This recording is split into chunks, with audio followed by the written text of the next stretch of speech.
watching an MLGA Network live broadcast. The only people for me are the mad ones. The world is filled with the boring and the barely conscious. And misery loves company. But we don't have to live this way. Jessica and I are here to talk to those the system rejects, to radicals and thought criminals. The ones who never yawn or say a commonplace thing, but push the boundaries of acceptable discourse. Those who stare reality in the face and dare it to be different. History isn't made by the timid, and fun is not had by the perpetually afraid. We are the mad ones. So let's get to it.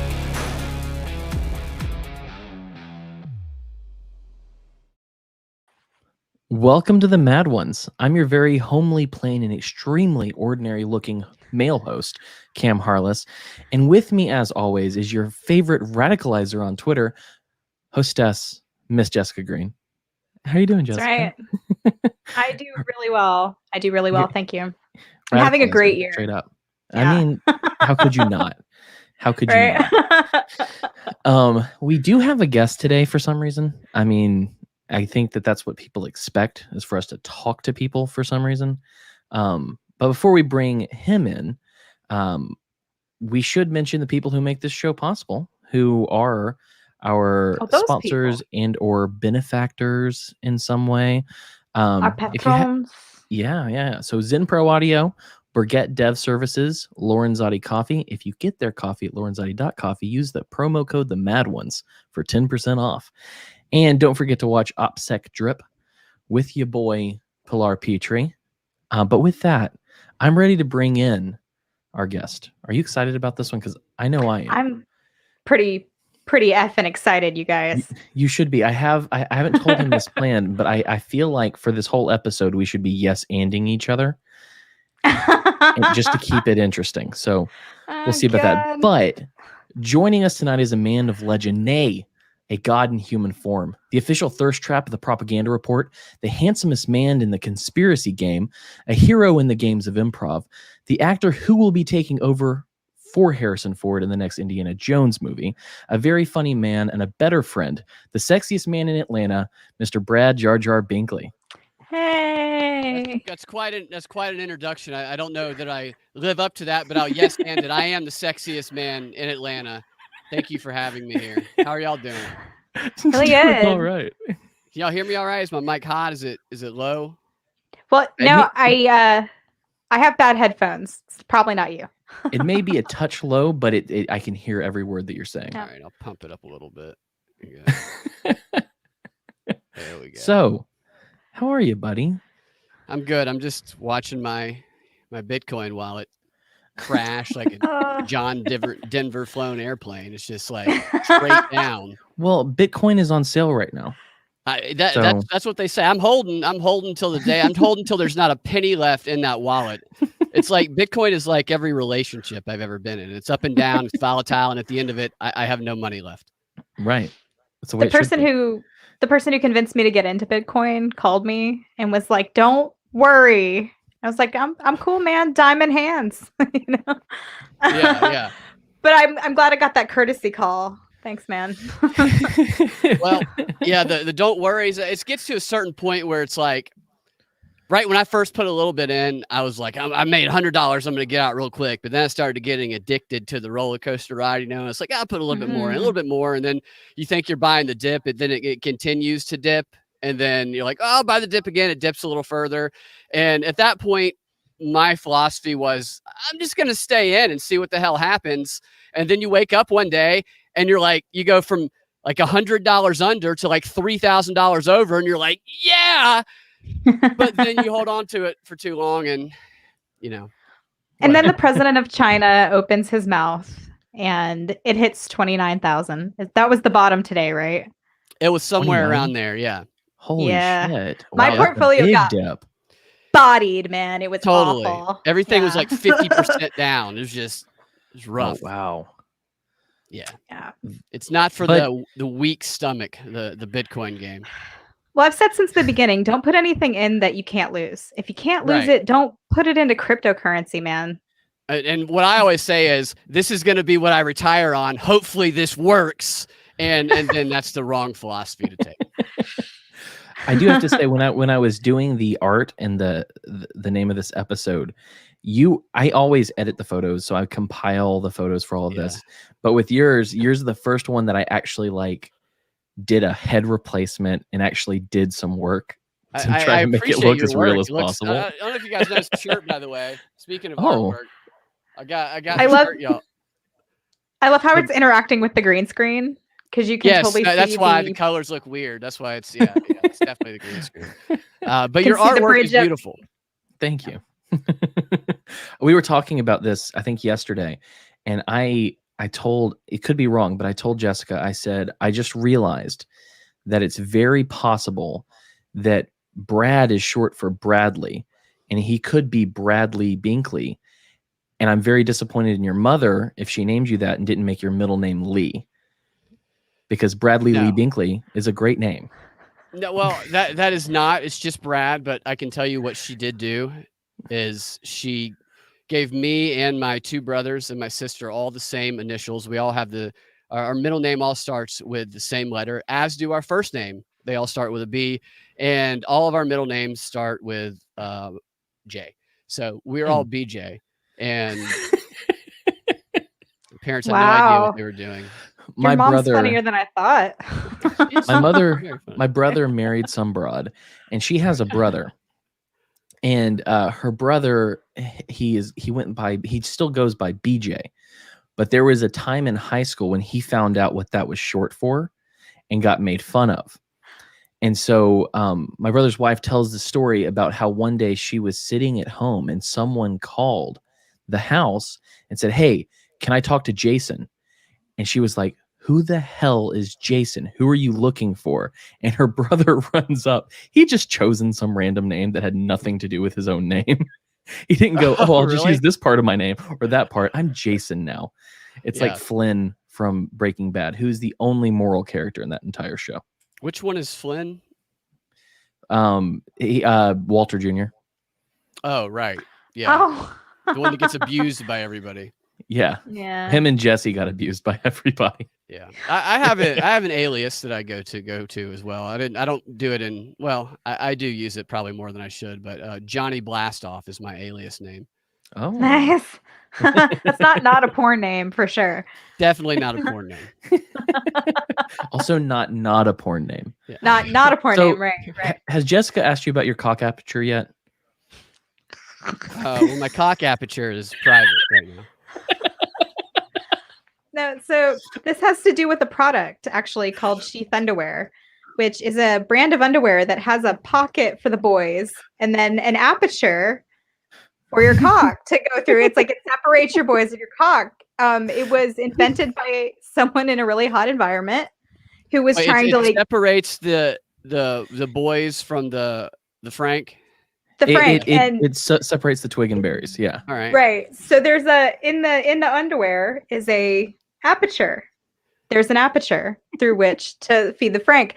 And even though there is a large, medium, and small size for the underwear, the cock aperture on all three is the same. And I think that's the issue. So is the sack. Do what? I said so is the sack. Okay, it's right. So I feel like, they're not addressing the variances here. And that's or some people are really having a circulation problem when they're wearing these things. Or maybe like, that's raise the your intent. hand, Cam's like, that's me right here. It's true. That's why I don't wear them anymore. It's just a product development note. That's all. That's good feedback. They should pay you for that feedback. I think that would help the product. I mean, I'm just saying. I'm just sitting here needing some change. Is all. Yeah. Anytime men see an aperture, also it kind of is a little bit of a turn on. So I don't know what they're trying to do. It doesn't matter if it's in the wall or what it's in. If we see an aperture, it's like whoa. The wall of a bathroom stall. Right. Yeah. On the other side. Doesn't matter. CDC recommended prior to this that you have sex using a glory hole with a stranger in Canada. So during the pandemic. That's the safe way to do it. Yeah. Yeah. You won't catch COVID that way, at least. You'll catch everything else. You're not going to catch COVID that way, though. You won't get COVID. That's all that matters. Fauci doesn't care what the hell you get unless it's COVID or AIDS. You get AIDS, then he'll also kill you. What a little shit, that guy. Yeah, Dr. Fauci. I feel like Dr. Fauci eats a bowl of cigarettes every morning when he gets up, and then he just goes, "I'm here today to tell you some contradictory shit that I told you yesterday, and then I'm gonna go on my way." Yeah. Wow. What I love though is how people go on Twitter or wherever, and they're always like, "Man, Dr. Fauci's dumb," and I'm like, "Motherfucker, no, he's not. Yeah, he knows precisely what he's doing. Yeah, he's a great propagandist back in the 80s. Totally. Like this is not new. I don't understand why people think he's dumb. He's playing a winning game. He's playing his role to perfection, and I would say that of just about anybody you see in the media. Another guy who it's easy to be like, that guy's an idiot, he's a doofus, he has a high-pitched voice, is Brian Stelter. Brian Stelter is a weasel, and he sounds like he's just an idiot because some of the stuff he says is just the opposite of reality and the opposite of logic, but he says it with such, it's like he's concerned about it with his high-pitched voice. He knows exactly what he's doing. Him and Jake Tapper are a couple of their top propagandists over there, and they're very good at their job. And if they weren't doing it, there would be like 100 other guys behind them to come do that job either. It's just after the show, there's 100 other guys behind them in celebration. Do you remember that moment? I think it was last year where Chris Cuomo and Andrew Cuomo essentially filleted each other on CNN. Yeah, Don Lemon was very, very jealous. Oh boy, it makes me think of that fake caucus I made up the other day that I shouldn't say the name of on YouTube. You should not say the name of the caucus that you made up on YouTube. You can say caucus on YouTube. You cannot say the name of the caucus that you invented on YouTube. It's true. You can also say caucus aperture. There's no problem with that. It's true. Did you guys get a strike? No. I just feel like these are words that if you string together, I will get a strike. Yeah. So, but I am an iconoclast. I make things. Here's something that's been interesting. In the last several months, I can't tell you how many memes I've thrown out there. I think it's between 4 and 6 now that I've made a meme, put it out there, and now there are Twitter accounts that are pretending to be my memes. Really? So like Fat Dave. Yeah, I saw the Fat Dave. That's not your Twitter account. Somebody else did that? No, someone else did that. Someone else. Yep. Michelle Malice. I saw that one too because I really don't like those gender changing apps because they get you for a second and you're like, oh God, I know who that is. It's like one of those Maury Povich, whoever's name is, tranny shows. I can't say tranny, transgender shows. Right, you got to try and guess which one is the transgender. And they all look too good. Those transmissions. Oh. Yeah. So how have you been? It's been since a month or two since we talked to you. It's been a couple. It's been good. Hanging in there. I told the Bitcoin thing. It occupies way too much of my time, but I feel we're reaching. I don't know how we could get to a more ridiculous place when it comes to the news and the world that we live in. But it seems that almost every day, at least every week, it just gets a little stranger and more bizarre. And I don't understand how, well, I do, because it's emotion. They're short-circuiting people's ability to think, but it's so backwards, the logic, and people have lost their minds. They've lost their minds. Well, I love this week is everyone's talking about how they're aliens and they're UFOs. Yeah. And first off, what do you guys think about that?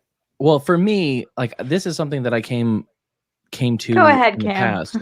But I absolutely believe. I think that Area 51 and these different things that they talk about, I think that, the Area 51 stuff was a cover up for like Operation Sunshine and Paperclip and stuff like that. I think that was them throwing people off of the real horrors the state was doing. And so when I see, UFOs are real, the Pentagon saying so, I'm like, okay, what the fuck are they doing in the background right now? Mm-hmm. Because I don't buy that. Plus, my favorite headline was, the reality of UFOs is now known. But they said, the question is, what are they? And I was like, It's literally always been the fucking question. Yeah. They're called unidentified flying objects. That's the first question. Plus, it's been in the news, and the state has said that they've seen things they didn't know what it was for years. Like, this isn't news. No, it's strange though, and there's a lot of things that are strange about it. One, they did change the way that they describe it, so they still are calling it UFOs, but they officially call it the unidentified aerial phenomena. Oh, and another thing that's strange about it is we can't agree what happened on January 6th. We can't agree what happened in the fields in Charlottesville, what Joe Biden ran his whole campaign on, apparently. We can't agree what happened on the most minute news story that happens, the left and right, except UFOs. That's the only thing that the left and right, that the Pentagon, that Obama, that Fox News, that CNN, Tucker Carlson, Brian Stelter, that all agree UFOs are real. That tells me something's going on with it when both the left and the right at the top are sharing the same opinion about the existence of something. I don't know what they're doing. I know they're releasing that report in June that was, they say, slipped into the COVID stimulus package. The CIA had to release all their documents. Now there's a report coming out on it. I don't know what's going to be in that report. It's weird. It's really weird. I think it's probably drones or technology from that they know. I don't know. I believe in aliens. I absolutely believe in aliens. I don't think this is aliens. I think this is another psyop. Oh yeah. Well, I absolutely believe it's a psyop. I probably differ on the alien talk because I think that it's a different phenomena that we're addressing that people call aliens. But you think it's demons? That's a shorthand for it. Yeah, I do. I think it's it's dimensional rather than terrestrial. Yeah. There's a preacher that I can't remember his name, but he might be watching right now. I'm not sure. Actually, Bob, Bob, he told me about a guy who talks a lot about aliens in his sermons and talks about them in the context of them being demons. I can't remember his name. It'll come to me. You might like the guy. It's pretty interesting. But yeah, so that's my. But yeah, when I saw those things and people freaking out, I was like, this is a spook. Like that's all I get from this. And they're even talking about how they're going over the nuclear facilities like on a daily basis, which is what conspiracy theorists have been talking about for decades. Now they're talking about that in the mainstream. I don't know. There's something up, and I don't like to talk about it like this, but I think it has something to do with war. I think we're at war, really. I think we're at cyber war. We're at information war. Yeah. The difficult thing is it's hard for people to identify who the actual enemy is and what bullets are being fired, what weapons are being fired, because it's coming in the information in cyberspace. Yeah. I think they always need an excuse to like spend more money too. Like we have to create this Space Force. Like what the hell is Space Force really doing? Like what is that? Making money for someone. Like as far as I know, it takes us like a really long time and a lot of money to even get into orbit. And so the idea that we have like a Space Force is just something that seems like they're shunting money into so that they can do whatever nefarious thing that they're going to do is. But it's just my little tinfoil hat that I have. Yeah, the whole thing about Space Force and all those NASA and all that,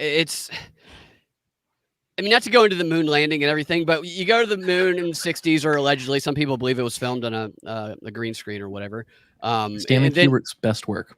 Yeah, and then you don't go back for decades. And it's weird. You don't explore the oceans. We have 95%. They say 95% of the oceans are unexplored. I don't know how they can tell that number if they haven't explored all of the ocean, but I just don't believe this idea that they haven't done that. And I used to believe, I don't know that I do anymore. I don't have enough information to make a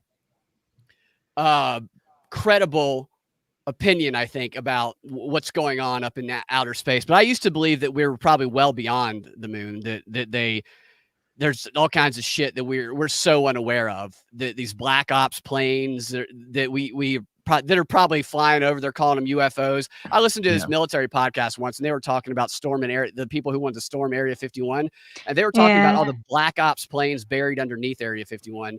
And I was like, what? There's black ops planes buried underneath Area 51. That's crazy. How much money did those things cost? What can they do? And I saw a deep fake the other day. Like, not how every time you see a deep fake, it's usually we just call him Joe Biden. No, You did one of Joe yeah, Biden? we just Every call him single Joe day we see Biden. one of Joe Biden. Yeah. Yeah, that's right. They Got to change usually his name from say, deep fake to Joe Biden's. yeah, I should change the name. Here's a deep fake. Look how good it is. That's how they usually present it. But on SNL, they didn't do that. On SNL, they just went ahead and seamlessly put one in where they had Keegan Michael Peel or whatever his name is. They Keegan-Michael put Key. him as Michael Jordan. And most people know who Michael Jordan is. But if you don't know who Michael Jordan is, if you're really young, then you have no idea that that wasn't real. And if SNL's doing it, there's probably nobody that we see on in the news or on TV. It's real. We're probably in a freaking digital, I don't know, Matrix. I don't know if I believe in that theory. Yeah, I mean, you don't know that you're not, so we can leave it at that. But you guys remember that video of his hand crossing in front of the microphone? Yeah. And then all So of a good. sudden there are like 8 different think pieces that are explaining to you what forced perception is. And like, I don't know, it even with the explanation that they gave for that, it seemed really implausible. Like the thing that they were explaining that was, when you look it up, that's not what that is. And so they're just kind of hiding in plain sight, that they'll openly lie. And someone said, well, they gave an explanation. It doesn't even have to be a reasonable explanation. They could just give it to you. And then everybody goes, okay, they explained it. Right. No, they didn't. They did not explain it. That's a tactic in the CIA deception. They have the deception maxims, 10 of them. I think it's 10 of them. And it's like a 70-page declassified document. And they talk about giving the public that is the target audience a reasonable explanation that they will believe to divert away from what's actually going on. Right. And you know, it's when you say those things just off the cuff, it's like, oh, well, that sounds crazy. Except they've been caught doing it a bunch, all of the time, like over and over and over again. And no matter how many times it's been proven throughout history that they will and do this, people still go, no, that's crazy. They would never do that. I don't understand what creates that phenomenon in people, but like, you have the evidence in front of your face. I'm not even making it up. Yeah, it's tough. They play on our psychological limitations. They play on the biases we have, and they implant them as well. On what? Public schooling. I said they implant them as well through public schooling. That's actually, I was going to talk about the public school there. A friend of mine's kid was in 9th grade at the time, and they started doing these disinformation classes this is like during the pandemic stuff. And so I asked him what the courses were like. I was like, well, so what are they teaching you in there? And he said, and this is his takeaway from it. He said that they were like, the alternative news media came into be like in the 80s, back when the mainstream media was controlled by a small number of corporations, and it got corrupted, and that gave rise to these alternative sources of news. However, that was the 80s. This is now, and now you can't trust the alternative sources of news, but you can trust the authorities in the mainstream media. Therefore, the alternative sources of news are bad and Nazis, and trust the mainstream. And I'm like, that's the takeaway. That's what they taught you. And he's like, yeah. I was like, that is crazy. That's indoctrination. And they are targeting the children. Joe Biden's plan, and Stacey Abrams was promoting this when she was running for governor here. They want to get them cradle to career. This is straight up from the UN. Stacey Abrams promoting as well. And Joe Biden with his American Families Plan is not quite as extreme as that, but it's pretty close. Where they want to get the kids, they want to get them away from their parents. They want to turn them into Stalin's children, and they want to get them between the ages of 3 and 5 at least, when they're forming those personalities, so they can imprint them on their brains. I saw a tweet today where a woman said something about she was like subtweeting Alabama, but she was like, if a country or if a state criminalizes abortion, but she said women's health, and also has the worst education, then obviously they don't care about children. And I was like, okay, where are you getting this? And I found she put the link of where it said that Alabama was the worst, and it was like, one of the big factors was whether or not they did early preschool. Yeah. And so it's all based in this indoctrination. Yeah. They want to, and what they tell them, what the pitch is, what it was here with Abrams, and I'm starting to hear it with Biden too. It was, you have kids and that prevented you from living your dream. Go live your dream, man. Go live your dream. Give us your kids. We'll watch them before school, after school, as long as you want, while you go live your dream. Here's a stimulus check to help you be stable while you live your dream. Give us your kids. Yep. It's baffling to me because when we were coming up, you guys are maybe roughly the same age, mid-30s, I would think, as I am. Most of our parents were like, listen to your teachers. And now I'm sure a lot of the kids are being told, don't listen to your teachers. And it's a completely different reality from the one that we grew up in. It really is. And I have seen some of my friends say that to their kids. It's dicey, though, with the kids. You want them to be careful because if they say the wrong thing, then they could get ostracized depending on who their teacher is or what school they're in. If they happen to have a teacher who is overly eager about being a social justice warrior and wants to demonstrate that through the public school system and the way they teach, they could make an example of somebody's kid and then get celebrated for it in the media, because the media is controlled by people who are pushing the progressive agenda, and they make it appear as though this is more prevalent, these beliefs that they share, than it actually is, simply because they control the channels of communication.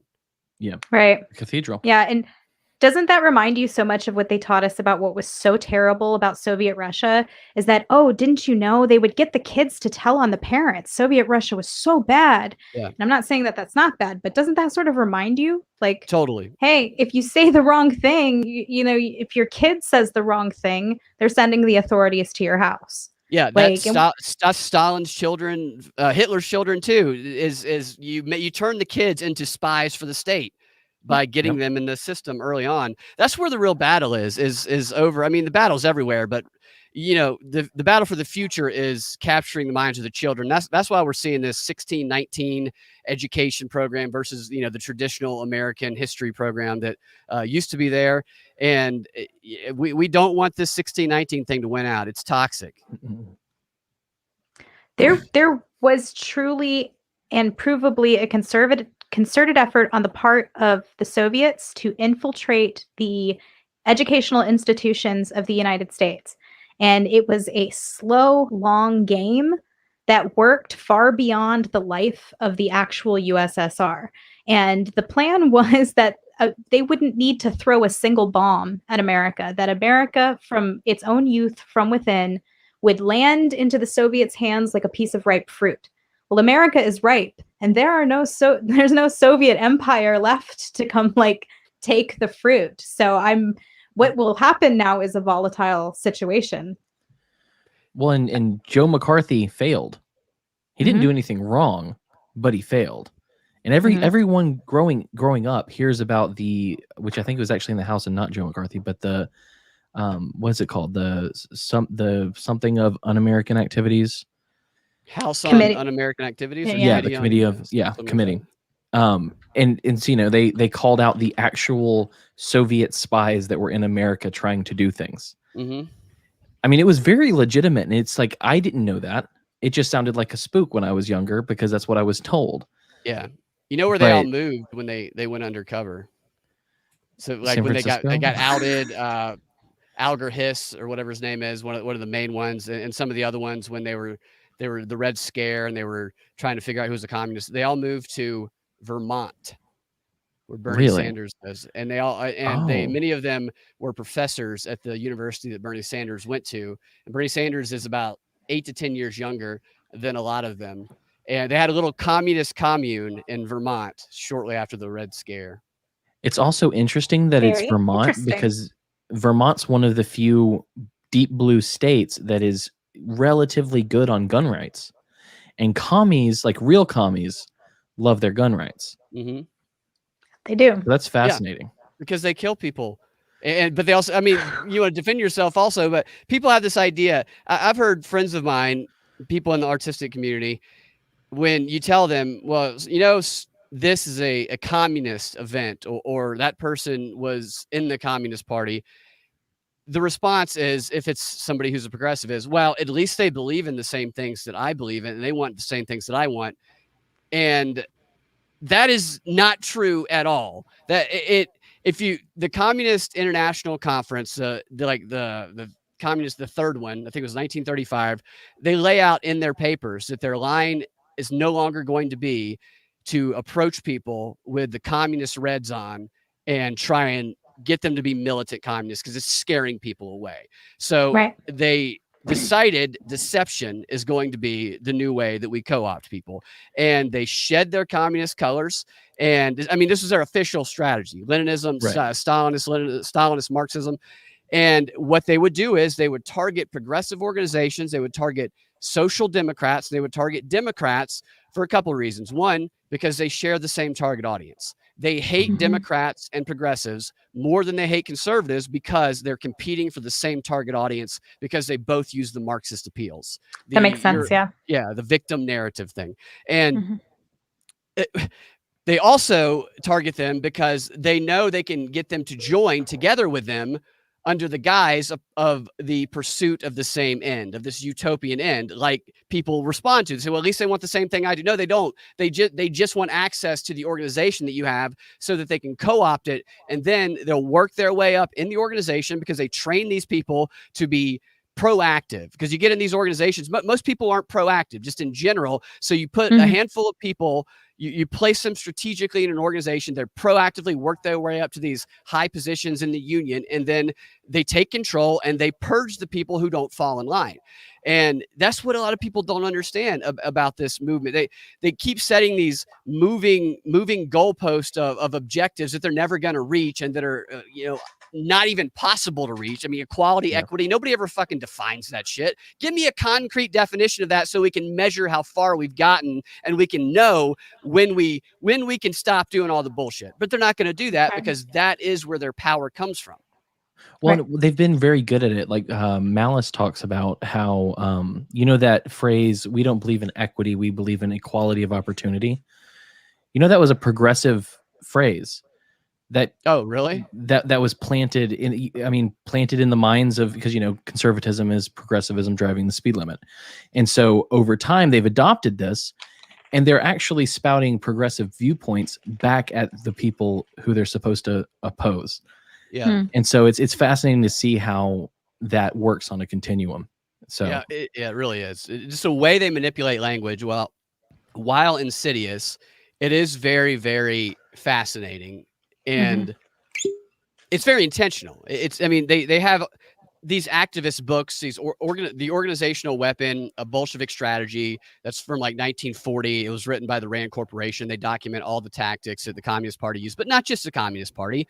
Anybody who is trying to use to gain power can use these types of appeals on certain groups of people, just like different appeals can be used on conservatives. And the manipulation of language, like the coding of our brain, is so prominent through all of these materials that we're like little computers, our brains are, and they know that. And they've been doing social science experiments for 100+ years on it. And it's funny to me when people are like, oh, no, that's gaslighting. Whataboutism. Shut up. Whataboutism. I get it. Right. I understand. Like, they have 100-year head start on you, and they've convinced you that you know what you're seeing on the surface level to that you can never be gotten. You can never be propagandized. And they make fun of them too. Like in these materials that the Wellington House used to write back and forth to each other when they were manipulating America into World War I, when the British were, they would mock how gullible Americans were and how gullible American elites were, because all you had to do was put a Lord or Duke around them, and they would just be so flattered they'd believe anything that they said. Yeah, that's wild. And who has a show with Oprah right now? Prince Harry. Prince Harry is a fucking propagandist sent over from the Brits to do. I don't know. That's a weird situation. Yeah, that is a weird situation. First of all, Americans should not have to give a shit about what any member of the Royal English family thinks. We fought a whole war about that, guys. Like, fuck them. And secondly, I've noticed that thing about language with the word toxic, how there were all these think pieces and problematic in 2011, 2010 that were like, if people are toxic, you have to get away from them. And toxic used to mean people who were like physically abusive or mentally abusive to you. And then slowly over time, toxic came to mean having the wrong ideas, being a Trump supporter, being a conservative. It all these extra things got glommed onto toxic. So now if your father is toxic. He, you know, if he's a Trump supporter, if he owns guns, this, that, and the other thing, it's healthy for you to disassociate yourself from your father, from your mother, from your family. And that is also another plain communist tactic of separating the youth from the family home base. So they come to rely on the state or the approval of their peers, which is handed down to them from the state. And so that's something to really be aware of is the separation of families. Excuse me. Yeah. Speaking of family, Binkley, why did your family get an ovation at a stadium?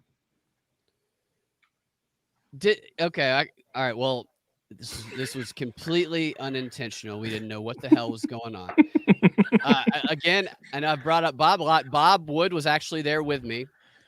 You know Bob. Okay. Wood, I know Bob Wood. Yeah.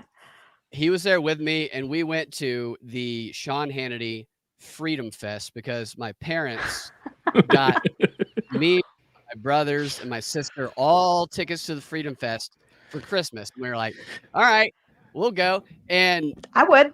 It was a fun experience. There was a lot of nice people there. Charlie Daniels played. Sean Hannity got out and tried to throw the football around a little bit. That was a little annoying. I can't only take so much of Sean Hannity. But at one point, we were halfway paying attention. We had been drinking, and at one point we saw people standing up. And so everybody's clapping and standing up. And so we're like, oh yeah, let's clap and stand up. Just like we thought we were supposed to be giving a standing ovation to everybody. And that turns out that wasn't Gold Star family. It wasn't the case. Yeah. Because somebody tapped us on the shoulder shortly thereafter. We sat down and somebody tapped us on the shoulder, and there's this woman sitting behind us, and she goes, my husband wants to buy all of y'all some beer. And we're like, all right. We don't know why, but sure. I mean, we're just like, wow, she must have been, it's how stupid we are. She must have been listening to us and think we're really funny and want to get us beer. That must be why.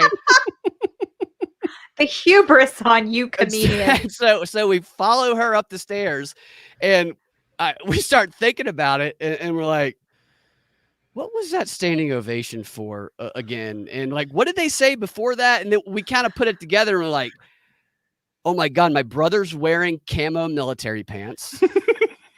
He looks like he was somebody who was in the military. That was a military thing for people who had died. Like we figured that out as we were in line waiting for the beers. And so we're like, we got to tell her. And so we did. We're like, man, the hell you do. Take the drink, baby. Well, we thought about it, but we were like, we can't. We have to tell her. I feel like an asshole. And he said, man, we didn't know. We're idiots. That's why I find myself telling people that like on a regular. We're just idiots. Don't listen. We were just messing around. We didn't know what we were saying to. We're not a Gold Star family. My brother's just a redneck from Athens who wears camo pants. It's not really in the military. And so she goes, well, don't tell my husband that because he wants to buy y'all beers. And we're like, all right. Yes! All right. Mama was looking out for y'all. Whatever. That's right. Yeah. The women, we all have a code. You take the drink. And she was looking out for y'all. Look, let this man buy you some beer and shut up. Exactly what it was. She wanted her husband to feel good about buying Gold Star family beers, even though we weren't that Gold Star family. We did that for him. For him, we did that. I love of course. that before you let the guy buy you a drink. I love that before you even got to it, I knew that they thought you were a Gold Star family. Yeah. I mean, we were clueless. We were not like that was filled with Southern conservatives. And while my family is a little conservative, but we're also a little wild, and we didn't look like everybody else there, except for my brother with his camo pants and his shaved head. Yeah. So I went to a dirt track race way out in the country out here, and we did not look like anybody else there either. We pulled our little gray crossover into this big sea of pickup trucks. Yeah. And like put our shit on top of our crossover. We're like, we're here to watch the dirt track race. And everyone was staring at us like, y'all ain't from around here, are you? Yeah. Like, yeah. No. Where did y'all go? My brother I used to go to dirt bike tracks with my brother when I was a kid. So there's a place way out. There's Bob called, right there. He just commented. Hey, what's up, Bob? Bob was it's there. called Windabarrow Speedway. That's where I've been there. Yeah. Yeah, the Windabarrow Speedway is a really good time. I definitely recommend paying the $10 extra to get in the pit because we totally saw 2 redneck fights. It was awesome. You get all your $10 worth for sure. Yeah. Yeah, those things are cool. I went there once. My brother's, he's a lot older. I'm closer in age to his daughters than I am to him. And so I was like 9 and he was in his mid-20s, and he took me to a dirt bike place. I think it was that one. It was in Windabarrow. Yeah. Yeah. And he was like, I'm gonna do one more lap before we get out of here. And he does another lap, but he got in a wreck on the way back. Ooh. And his face was just all jacked up. Oh And, my God. and I'm just sitting there in the car, like, looking at his while he's driving, and his cheek is like folded out, and he's got like a coffee cup, and it's just and he just looks over and goes, "You think I need stitches?" And then get her done. That's about right. That's about right. Yeah, so you have to sign a waiver when you go to this place that if a piece of car flies off the track and kills your family, you can't sue the speedway. So know that going in. But yeah, it's worth paying the $10 extra to get closer to that because, these are people's cars that they've cobbled together. I mean, this is not a place of regulation. Yeah. They do have elimination though. If you're too heavy, they will kick you off. And I've seen guys take a hammer out and knock things off of their car with the hammer so that they could make elimination. Like people are serious about. Yeah, people are serious they take about that stuff this. serious. Yeah. Right. Did you guys see the Joe Biden ride today driving? Did you see that video? I didn't watch the Steering video. wheels. Go ahead. I didn't watch the video, but I did see it was. I was on Twitter and someone had asked what the pattern was on the side, and I was like, "Oh, that's a depth mask that they forgot to take out in post," because he's a simulation. He's a simulation. So for real, was the pattern something that people get put on their cars? Because I don't know. Like, is that legitimately something people would even have on their car? I've never seen another car look like that. Like, I'm not sure about the pattern, but there was definitely 2 steering wheels. And when you see them going around the corner, you can see the guy in the passenger seat moving his body like he's turning the car. And Joe's just kind of like, at first I was like, no, this can't be as obvious as everybody says. But then I'm like, that's a second steering wheel. Why is there 2 steering wheels? And why was the first question from the reporter done? Hey, Mr. President, why is there 2 steering wheels in that electric car? And the second one being, what the hell is this pattern on the side of this car you're driving? Yeah, I didn't even notice the pattern. Yeah. It's really weird. The first thing that came to my mind is something that would confuse some kind of something that was trying to lock onto your position, because it reminded me almost of like zebra stripes, which the purpose of which is so you can't zero in on any one thing. I don't know. To me, it looked a lot like, and I was joking, but it looks a lot like the current motion capture suits. Oh, like it really does look like that. And so let me see if I can. Interesting. I mean, it's not 1-to-1, but let's see, motion suit. Oh, I know what you're talking about. They kind of look like crash test dummy suits in a way. They're like all one color, and then they have little dots all over them. Well, they've gotten like weirder in recent days. I'll pull one up. Yeah, I'm sure. No way. Because they've gotten really advanced. There's no way that the U.S. government wouldn't employ that for their purposes if they had to, especially if they had a doddering old man that they had to like cover for all the time. Yeah. Well, I mean, it's not a 1-to-1, but I pulled up this picture from Thor Ragnarok, and let's see. That's cool. Pull this up. There you go. It reminded me of this pattern.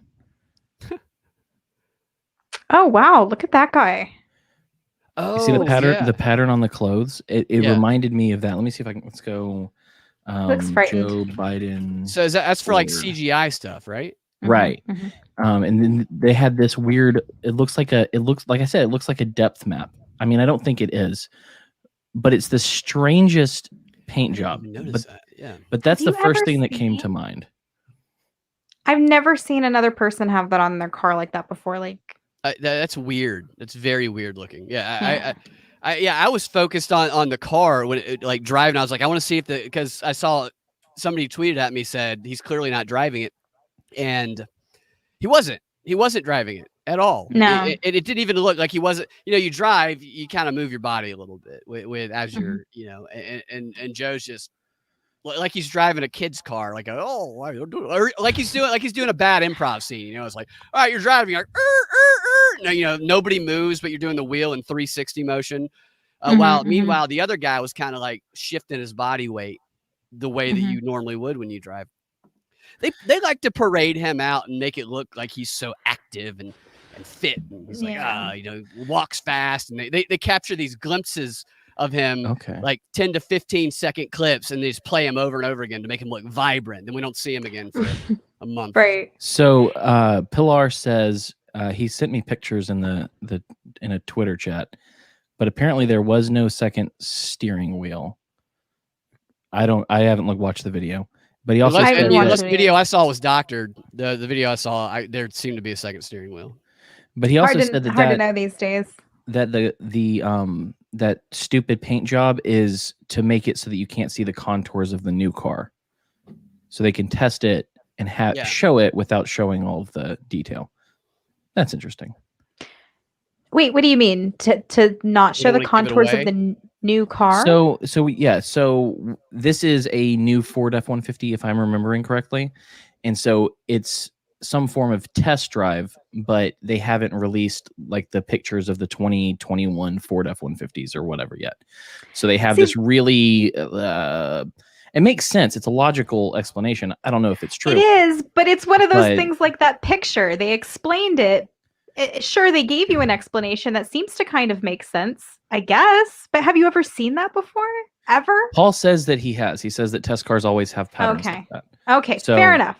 Fair enough. Who am I to question Paul? Paul, you mean Brandon? Or Kyle? I don't know. All Pauls are Brandons. That's right. That's right. I tweeted out today APAB, which meant all politicians are bastards. And so people were guessing what that meant. And one of them was all Pauls are Brandons. And then Paul chimes in and says, no. I saw that. I said, shut the fuck up, Brandon. Yeah, you guys are shit starters on Twitter. Definitely. You guys definitely yeah. I have had a lot of fun over the last 24 hours. Let me tell you.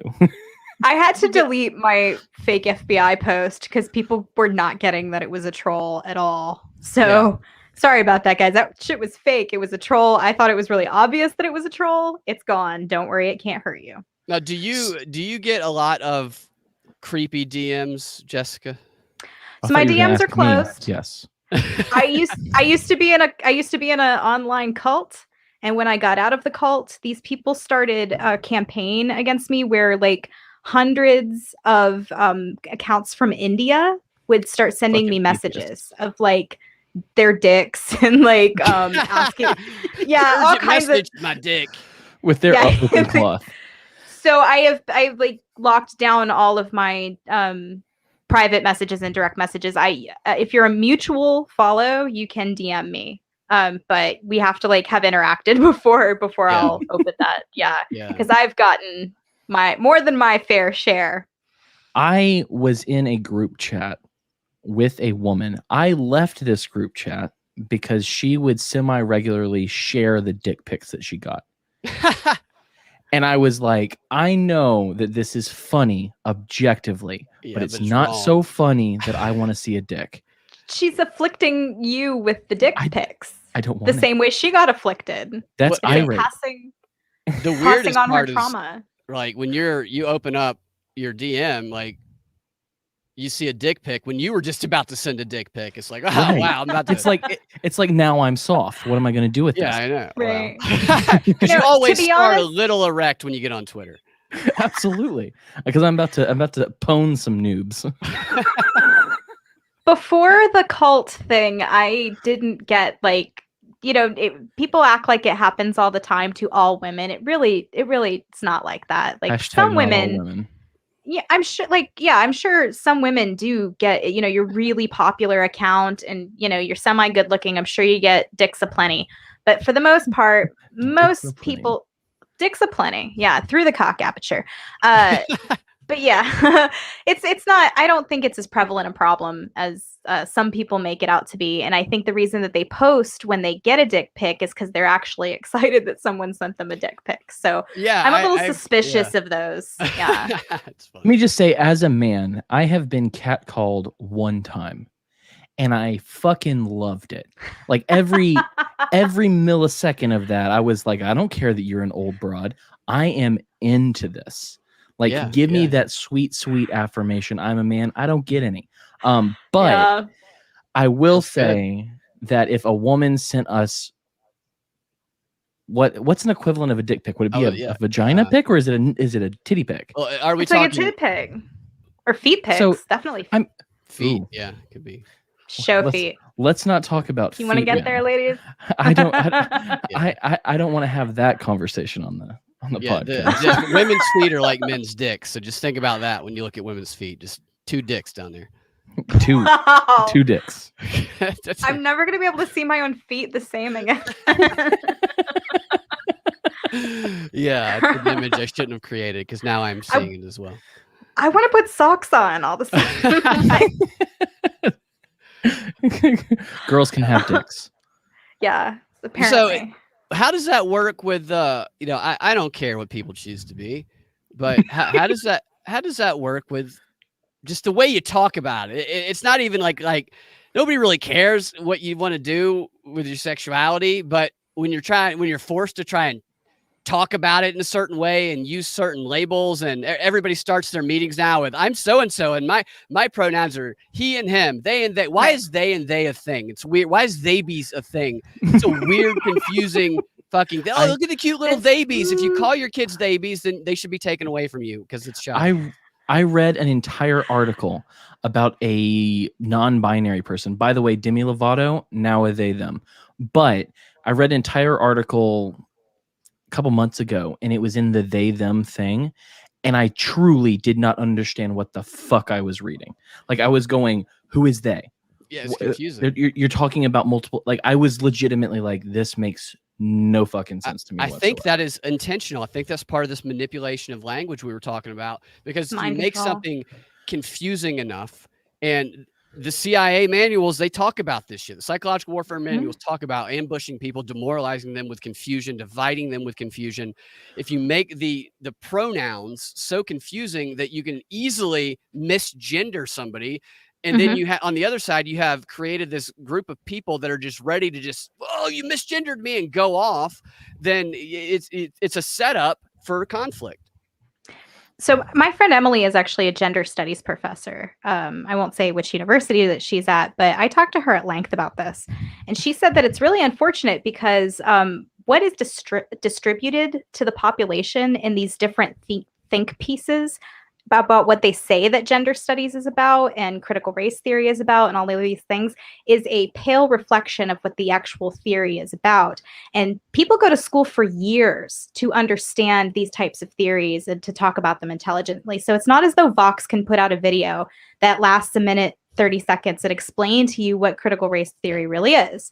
And so I think that people are just kind of latching on to something they know makes people emotional. And that emotion is the cudgel. It could be anything. It just happens to be race with our society. It just happens to be gender with our society. But the emotion is the actual weapon. It's the actual cudgel. And they're also. Oh, go ahead, Cam. I was just gonna say they're also very good when it comes to explaining any of their ideas on the academic level, and then when they bring it to the. I've read some of the academic papers on some of this stuff, but it's very similar to what they bring to Twitter, but they always try to make it sound as complicated as possible. They try to obfuscate to the point where you're like, this must be smart because I don't understand it. Right. Yeah. I hate that. And it's just like, that is definitely one of the things I keep running into is like, because once you see past that pattern, once you see through the matrix and you start to see what they're doing, you see these think pieces and you're like, you're not saying shit, dude. You're just trying to manipulate me. That's absolutely what everything they do, everything these mainstream outlets do anyway, has an agenda, and if it doesn't fit that agenda, they do not talk about it. They don't report it. We've been talking a lot about narrative warfare. There's this woman, her name is Ajit Maan, and she's with a group called Narrative Strategies. And what they do is they train national security professionals in how to conduct narrative warfare domestically and abroad. And we deconstructed some of their videos where they were talking about a lot of this stuff, and it's really eye-opening. I bought all of her books, which are written as instruction manuals to people in the national security profession. And one of the main things they emphasize is that narrative warfare is not a battle over truth. Right. Successful narrative warfare actually is convincing a population to believe something that is a complete falsehood as though it were the truth. But it's not a battle over the truth. It's a battle over the meaning.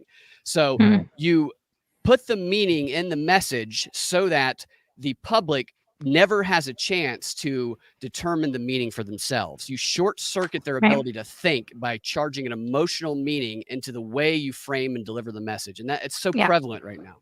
Not to mention, so I don't know if you've watched them. I don't know if you're a nerd like me, but did you watch specifically The Falcon and the Winter Soldier? I have not seen that yet. I've seen a couple episodes. I haven't seen all of it. So that Captain Marvel, even Thor Ragnarok in some ways. Yeah. But the way that, Black Panther is also good. Black Panther was mediocre. I'm just going to say that. Racist. Right. And that's my point, because they use these stories to tell the morality, especially in Falcon and the Winter Soldier. I want you to watch all of it and tell me it's not the most preachy shit you've ever seen. Because you can't object, like you couldn't object or even say that Black Panther wasn't great or whatever, because you are being racist at that point. They shut down the conversation. Do you guys remember when they came out with an all-girls version of Ghostbusters? Terrible movie. Yeah. Okay, that's a terrible movie. It's terrible. Terrible. It's terrible. So back when they came out with that movie, I was still very heavily into my leftist SJW cult. And I call it a cult unabashedly because it follows every single qualification of a narcissistic cult. Except for I wasn't. Cult you said you were this is the online cult, right? So they couldn't have physically fed me Kool-Aid or anything like that, but like in every other aspect, they were a narcissistic cult. And so when that movie came out and people were panning it, I defended that movie tooth and fucking nail without ever having watched it. And I insisted to everyone that was calling it bad that they were calling it bad because they were a misogynist, that they couldn't handle Go ahead. No, I was just going to say, this is the same thing that happened to Captain Marvel and all of these other movies, is people did not watch it before they defended it. And it's like, oh, well, you just didn't like Captain Marvel's a great example. You didn't like Captain Marvel because you don't like women. And I'm like, hold up there, bitch. Because Brie Larson is a horrible, horrible, horrible, horrible goblin. I heard she got fired from the next one. I don't know if that's true, but I haven't heard that. But I did notice that the name of the next movie is The Marvels, and so hopefully they're going past her. That's the only nothing about. She's gonna die of a drug overdose and be off the show. Nothing about the future Marvel movies look interesting to me. There's nothing that I'm like, oh yeah, I want to see that, except for maybe Spider-Man. Yeah, but that was the thing with Captain Marvel, was you couldn't say, hey, this movie had a very interesting concept to it of being anti-imperialist, but they fucked it up by being too on the nose about all of the female stuff. And you're right. Brie Larson is now a goblin, but when she was in Community, she was cute as hell. Yeah, she was also great in United States of Terra. But I'm making a reference, not that I hope she has a drug overdose, but that's what they did to Roseanne's character in Roseanne when they fired her. I remember that, yeah. The whole reason they brought the show back, I think that was a setup. I think that whole thing was a setup to virtue signal. So ABC can say, look at us, we're going to virtue signal, and we're going to get rid of the problem. Therefore, we're good. Welcome us into the Great Reset. A lot of these Great Reset companies are doing that, and I'm sure ABC is. I haven't looked it up, but all the other companies that I've suspected have been that. What you guys are saying, it makes me think of something that came up this week. I went to one of these Indivisible trainings. Indivisible is one of the activist training groups. They're in every precinct in the country. They started in 2016 after Trump got elected, from congressional staffers. They're funded by Soros and all these other. It's just another one of those like Media Matters types groups. And I go to a lot of their trainings, and they sent out some materials last week about how to respond to the big lie. The big lie in Arizona, Maricopa County. How do you respond to it? And it's funny because they give specific quotes. Here's what you say. Hold up. What is the big lie? Because I'm not clued in. So let me back up, because the big lie, that phraseology is stolen from a Hitler, an alleged Hitler quote, where you make the lie so big and you repeat it so often that people believe it. They have applied the big lie to the idea that Joe Biden's win was illegitimate. Yeah. So that's what the big lie is. Free and fair. Right. Gotcha. And the way that they rope it in is they say these people who believe that the election was stolen, they're trying to do an audit of the votes in Arizona and in Georgia and in a few other states as well, Michigan. They are enabling Republicans to enact racist voter laws. That's where Stacey Abrams comes in with all her bullshit about well, they say you can't bring water. No, that's not actually what they said in the bill. They actually said a political operative can't come and try to influence people in line by giving them stuff like water. They can get water from people that work there. People can bring water to them, but they send out these messages. And I used to do. I've been following this group for a while, and they send out scripts telling people exactly what to say. They try to make it as easy as possible. At first, they would send you a script. They'd say, call this senator and say this to them. And then that must not have worked as well as they like. So they said, here's the script. Here's what you say. Push this button on your screen and then follow along with the dialogue. Because it's too difficult to actually dial. We will dial it for you and then highlight the words for you to say through our software program.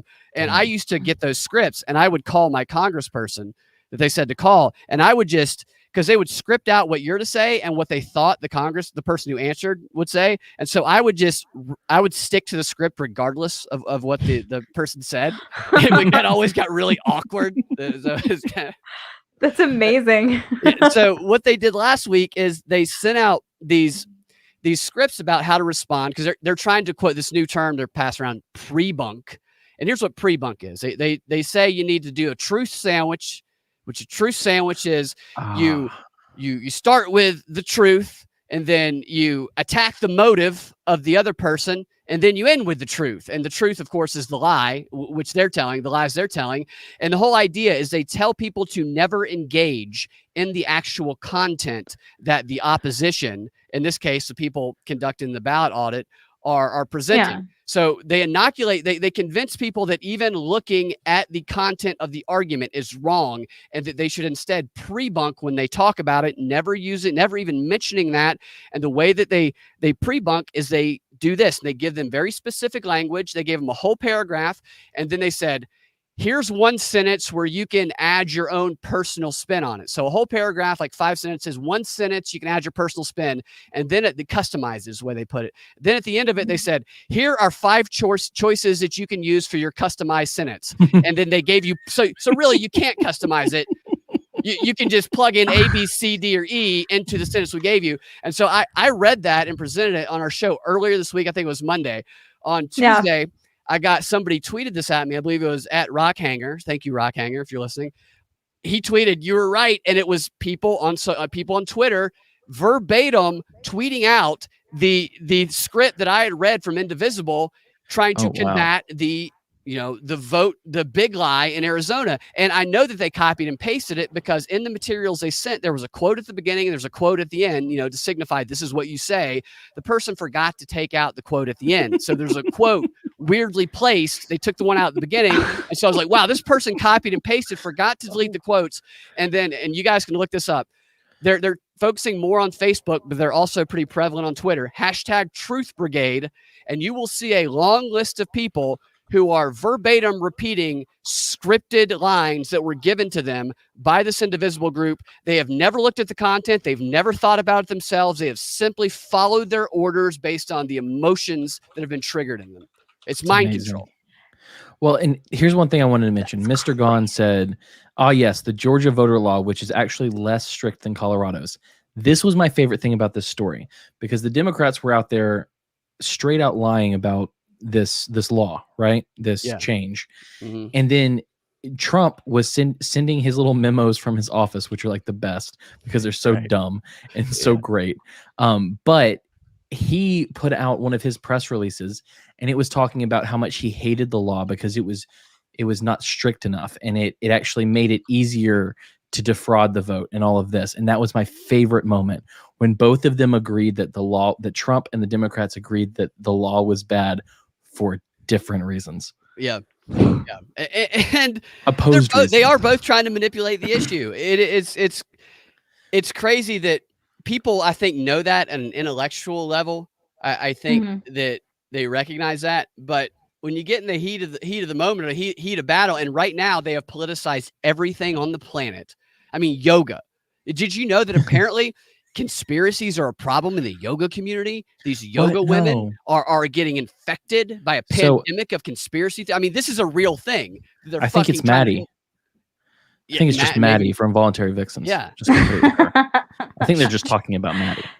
She's QAnon of the yoga communities. Everybody's QAnon when they want to demonize them. They just call them QAnon. So to talk about that, just kind of from that perspective, because I am like a yoga woman or whatever. I'm not a yoga. A lot of people, he's not a yoga. A lot of people in the yoga community are more interested in things like herbal medicine and homeopathic remedies and things like this. And anybody who does that is demonized.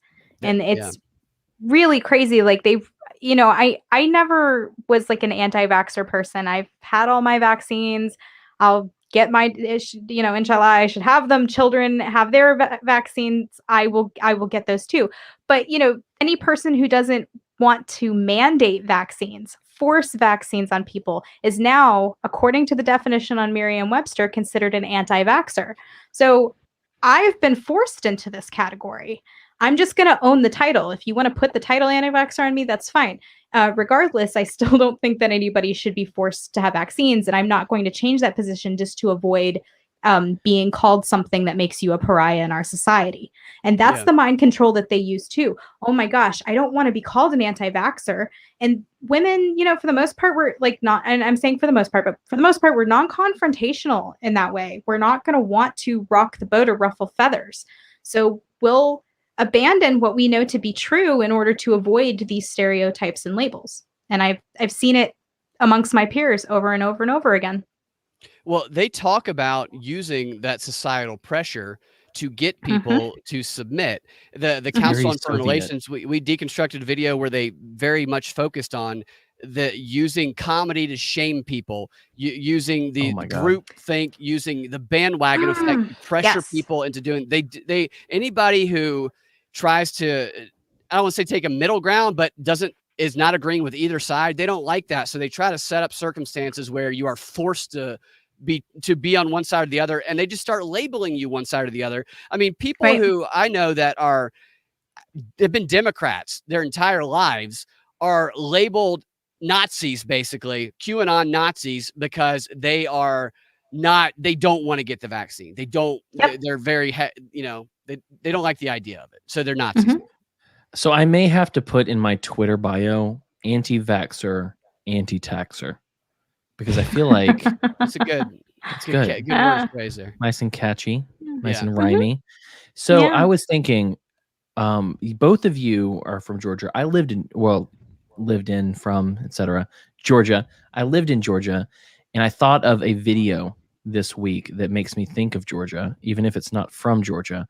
And so I'm going to play that right now. I don't know if you've seen this video, but it's one of my favorites. It's when a reporter got caught with a bug and reacted appropriately. What really happened on that Thursday here at Augusta High School that led to Chris Wood's death? The fuck is that? I'm dying in this fucking country ass fucked up town. Shit flying in my mouth. The fuck? I can't see pollen. Let's get the fuck out of this country, motherfucker. I can't even see me.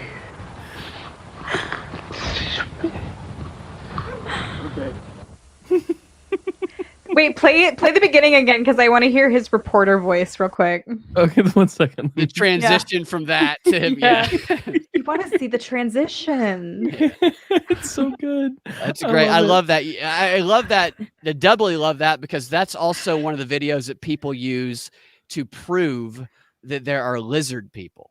Have you seen the videos? Really? Yeah. Because there's because videos. politicians don't react. They slow it down. That video. These used to be all over YouTube. I don't know if they're still there, but and they'll like when he turns and kind of like spit like his tongue. They'll like how they do the circles, red circle, lizard, and they'll be like, and they make it look like his tongue like whipped out and snatched the bug out of midair. Like, and they're like, look at him, he's a lizard, and that's yeah. Those are probably still online. It's hilarious. That's awesome. Here's his reporter voice. What really happened on that Thursday here at Augusta High School that led to Chris Wood's death? The fuck is that? Great. That's great. Yeah. I love the code switching. It's one of my favorite The things. reporter voice is never. It's great. They never have. Yeah, I want to hear everybody's not reporter voice, like when they get mad when something. Do you want to hear my Chick-fil-A voice? I'd love to hear No. your voice, actually. I think I've done this before, but I used to work at Chick-fil-A. And so when I was on the headset, I would sound, or, when I've been in jobs where I've done customer service, I have a fairly welcoming voice no matter what. But if you hear me on Chick-fil-A's, it's the worst thing in the world because it's so sugary sweet. You ready for it? Yeah. All right. Let me get into it.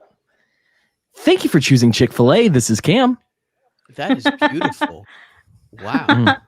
I hate that guy already. I thought I was in order. I thought I was in line waiting to order.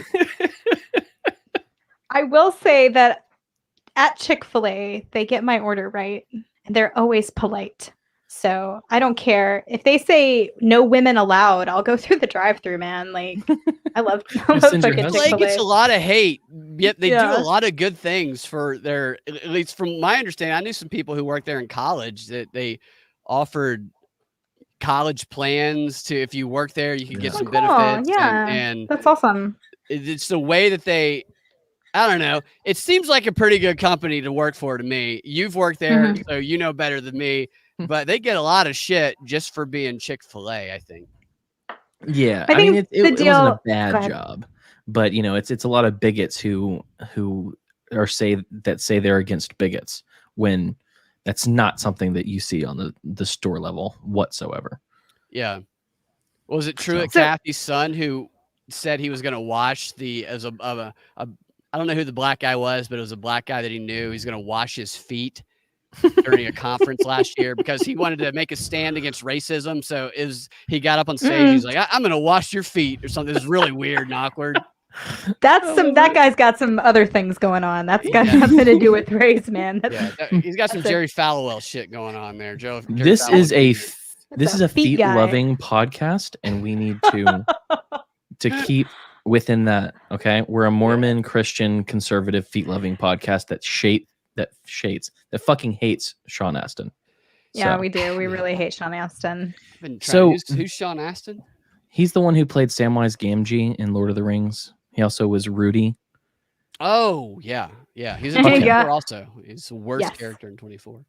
Yeah, the every worst time he character in dies in a everything. show, I'm happy.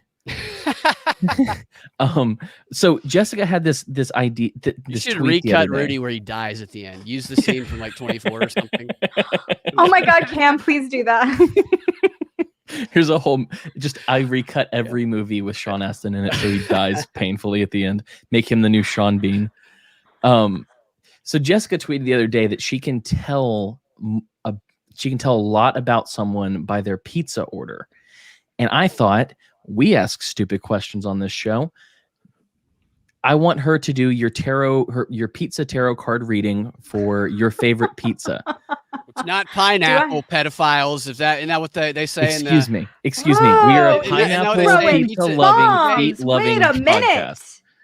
Wait a minute, sir. Isn't that what they say? Didn't they say that Obama No, it was would order walnut pineapple pizza. on pizza and that It was was a code?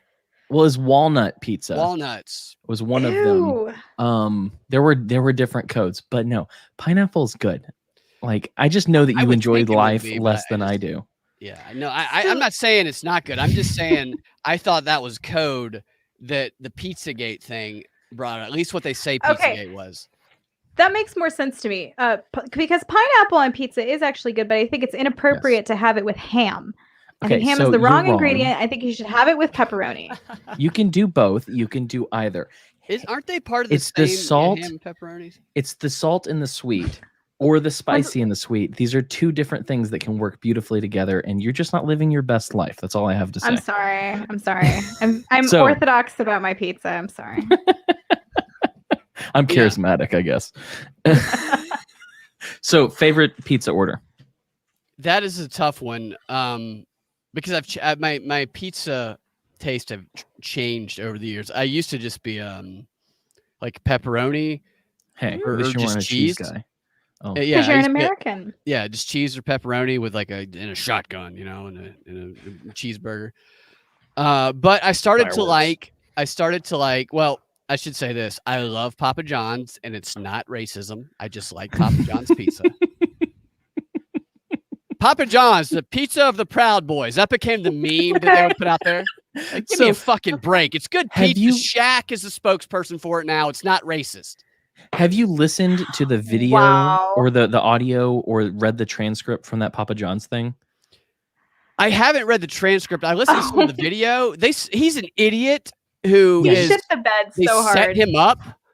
Yeah, they set him up bad though. Yeah, they set him up. But I mean, at the same time, you're at a company meeting and you threw an M-bomb. You should have. No, he's an idiot. Considered, yeah. He's an idiot. But what those people were that were there is they were there to do a communications training to help him not say stupid shit in front of people. Right. But somebody's secretly recording it. And as someone who's done improv a lot, is one of the things in improv, if you're warming up in improv, is it's no judgment. It's no judgment. Everybody is free.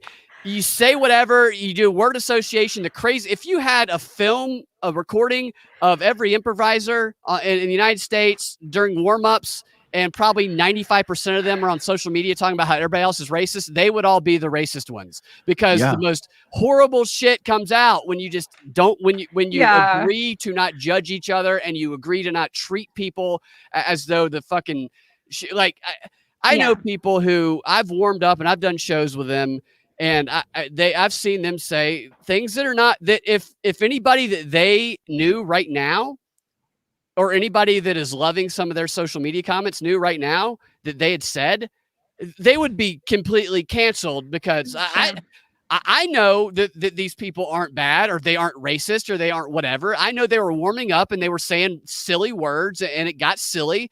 But when you have a fucking culture that's going to everything you say that might be, I'm going to look for a reason to fuck you with it, then that's what happens. And a lot of anybody who's a fucking artist, who's really an artist and is out there accusing anybody of and it's not even words. So people can accidentally make they can put their index and their thumb finger together because maybe somebody hit a fucking 3-pointer and they go, my gosh, it's a white nationalist symbol. Ah! And it's that's the dumbest thing I've ever heard in my life. And you're really trying to ruin this person's life for it. It's so stupid. I think the accusers know that you're not a racist. They wouldn't be calling you that if they. It's the worst thing you can be in our society. It's the scarlet letter of American culture is to be a racist. So if I call you a racist, you're gonna bend over backwards and do anything you can to get. Oh no, I'm sorry, I didn't mean it like that. Whatever.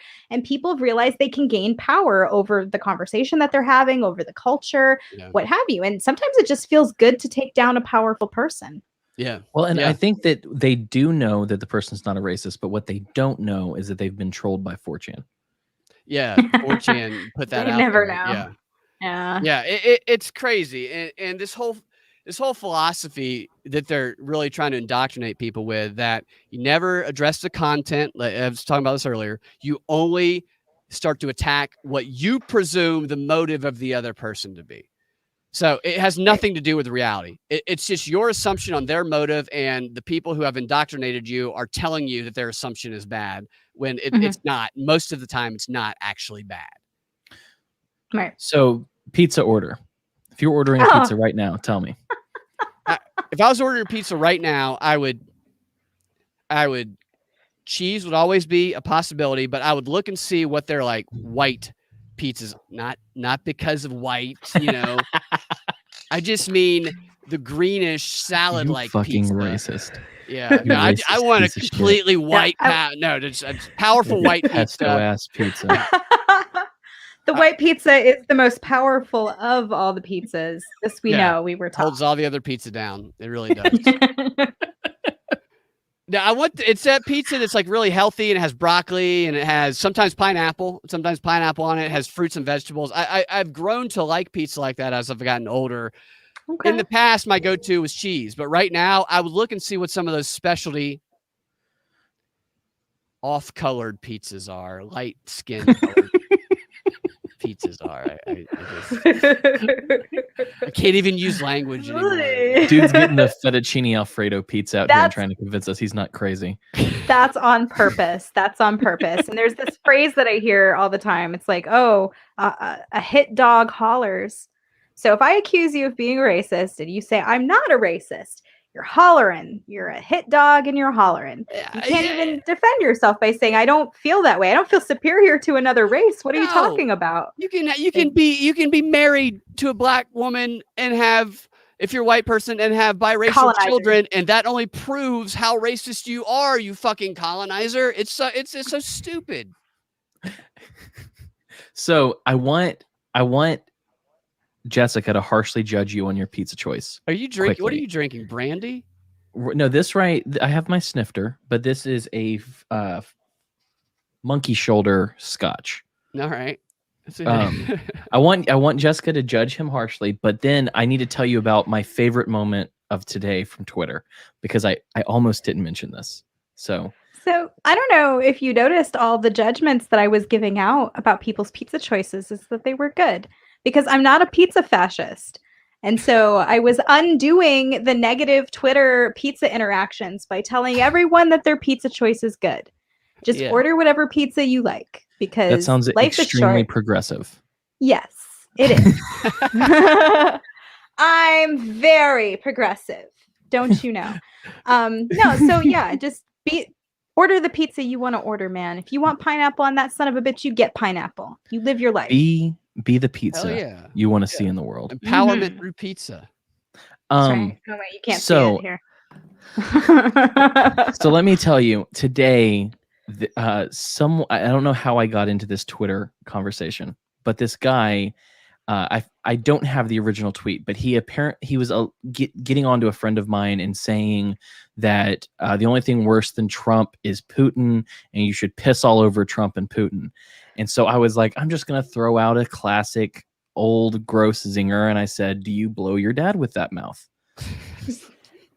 And so this guy, I love it. I love that we've reached the inappropriate portion of the show. I love that. It's so that's fantastic. It wasn't the cock aperture. That was the more appropriate part of the show. Yes, that was okay. Good. So I actually said, do you suck your dad off with that mouth? And he said, no, your mother is taking care of all of us. And then I decided, getting monetized. We're never going to get monetized. I decided I'm going to set a trap here. And so I said, when did you stop sucking off your father? And instead of going, oh, this is a loaded question, if I say either way, I'm busted. Either I stopped sucking his dick or I didn't. And he says, when your mother came over and took care of all of us, she uses that tongue better than you, comrade. And so I said, so at that point, he had admitted that he sucks his dad's wiener. Yeah. And I said, but why'd you stop sucking your dad off? Formally sucked his dad's wiener. Just when he was a kid. Only when he was a kid. so dark. When he was a baby. So I said, but why stop sucking your dad off? You know what he wants better than anyone. And this guy is like trying to fight me. And he's trying to do this mom thing so hard. And he goes, because no one uses their mouth better than your mother, but you knew that already. And I'm like, okay, a double down. This is fantastic. And I said, this is the gross part. This is the real gross part. You ready for the gross part? Oh, no. I said, what's his favorite thing that you do? The tongue swirl? And I said, do you swallow or are you a pussy? And he blocked me. Can you believe it? That's what it took. Can you believe it? That's where he drew the line. Is that? That's just like, that's it. I've had it. This guy's toxic for me. He's toxic. A real man swallows. That probably hit home. That's probably why. He's probably like, how did he know? How the fuck did he know?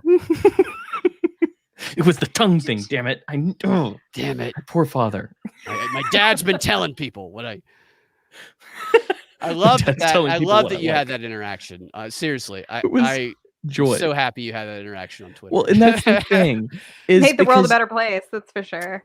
I expect people to be stupid, but I don't always expect them to take the bait that hard. Yeah.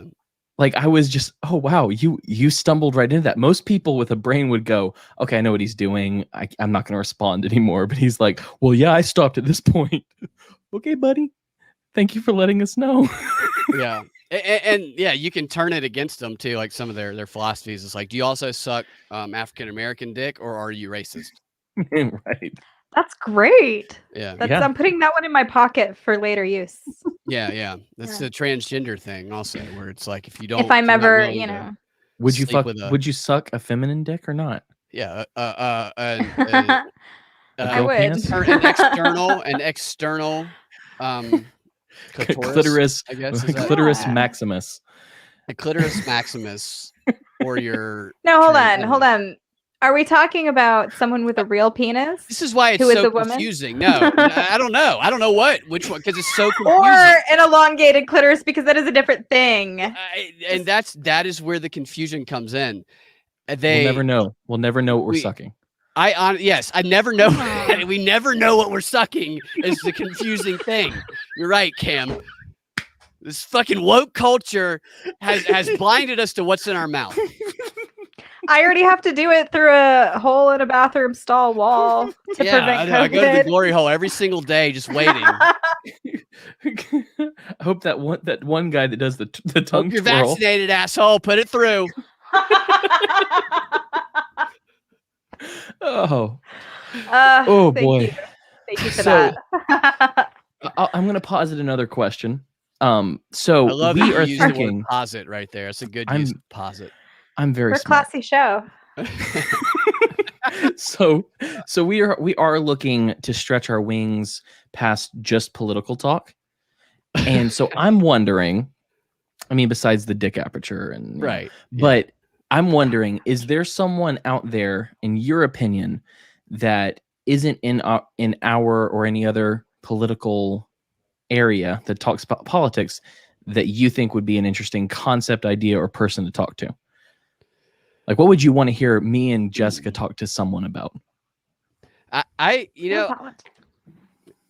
think that you should see if I don't know what he's doing or if he's listening right now, but I think you should see if you get Bob on your show. I think you'd like to have him on. I think he'd be a good guest. Bob has an interesting story and is a pretty awesome entrepreneur. He's a prepper and he's a very interesting guy. I don't know if he's still watching, but I think he'd be a good guest. Huh? And I also know I know some crypto people that told me like 6 years ago, do get this or that, and I was like, well, if I don't have any money, or I would. But now I'm like, holy shit, they knew exactly what they were talking about. I know none of them have thrown themselves out of a building, correct?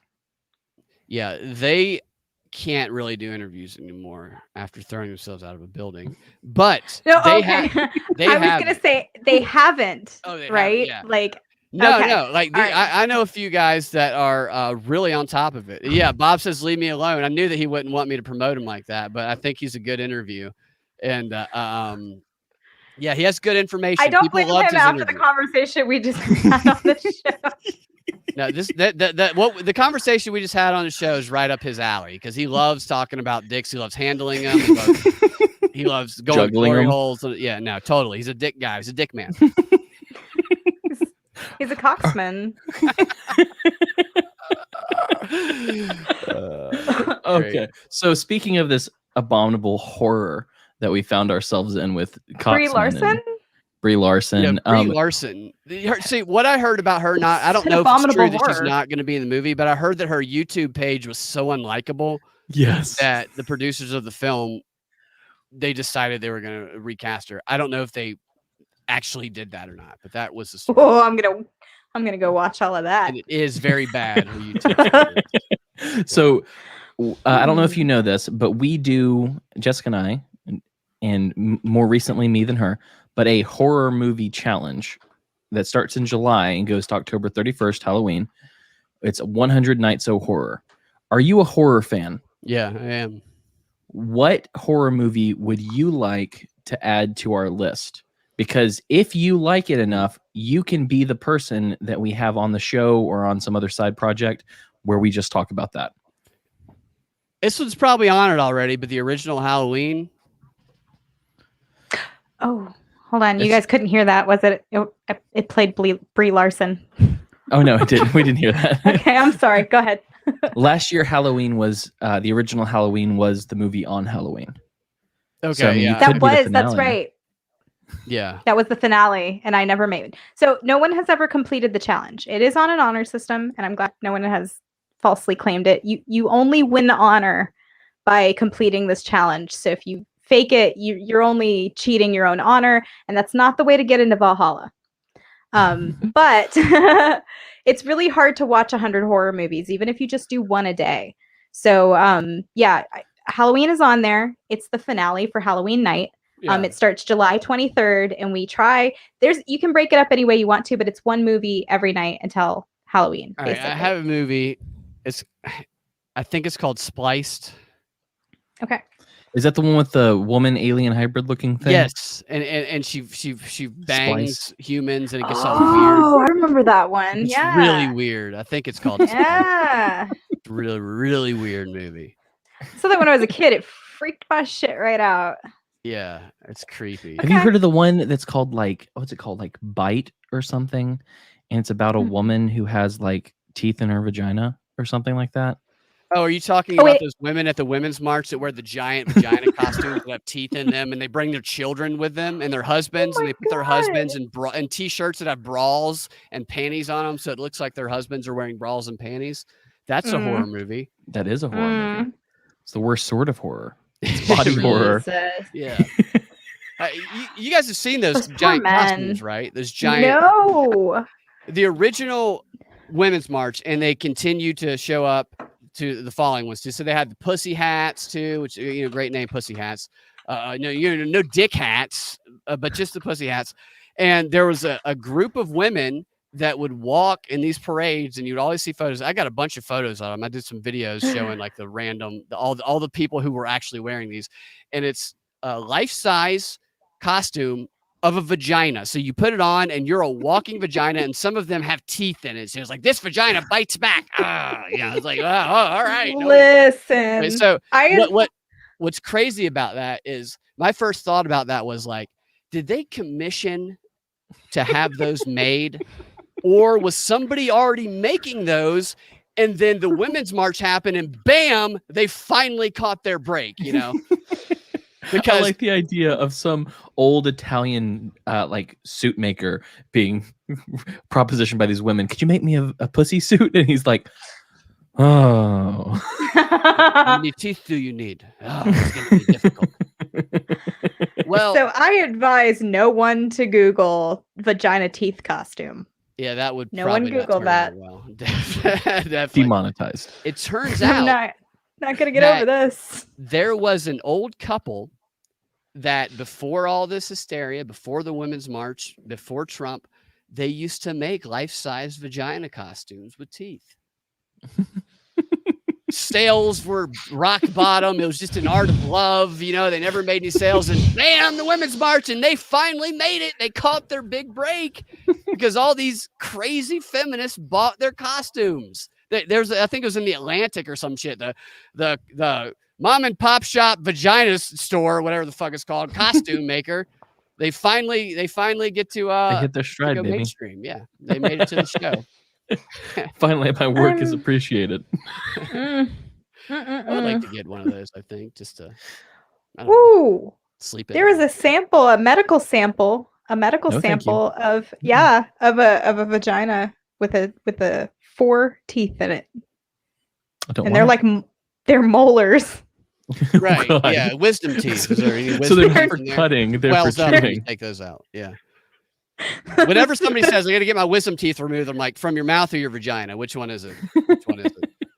I got Holy mine cow. removed from my penis when I was very young. It's very luckily. painful as a kid. Yeah. Yeah. It was a You gotta one-eyed mole floss before it every was a day, one-eyed stuff. snake. So, Mhm. speaking of this beautiful imagery, let's shift into the hopeful, happy portion, which has been the whole show. Let's not kid ourselves. We love this. Very But what is it? I've asked you this before. What is it right now that is your white pill? What gives you hope right now? Well, I think that more people are asking questions, even though the media pushes back hard on trying to silence people. I think it's actually evidence how hard that the media is trying to demonize things and trying to prevent people from even talking about the Maricopa County audit and what will be the Georgia audit. We've been interviewing Garland, who's been working on the Georgia audit every weekend, and stuff's about to come out with that.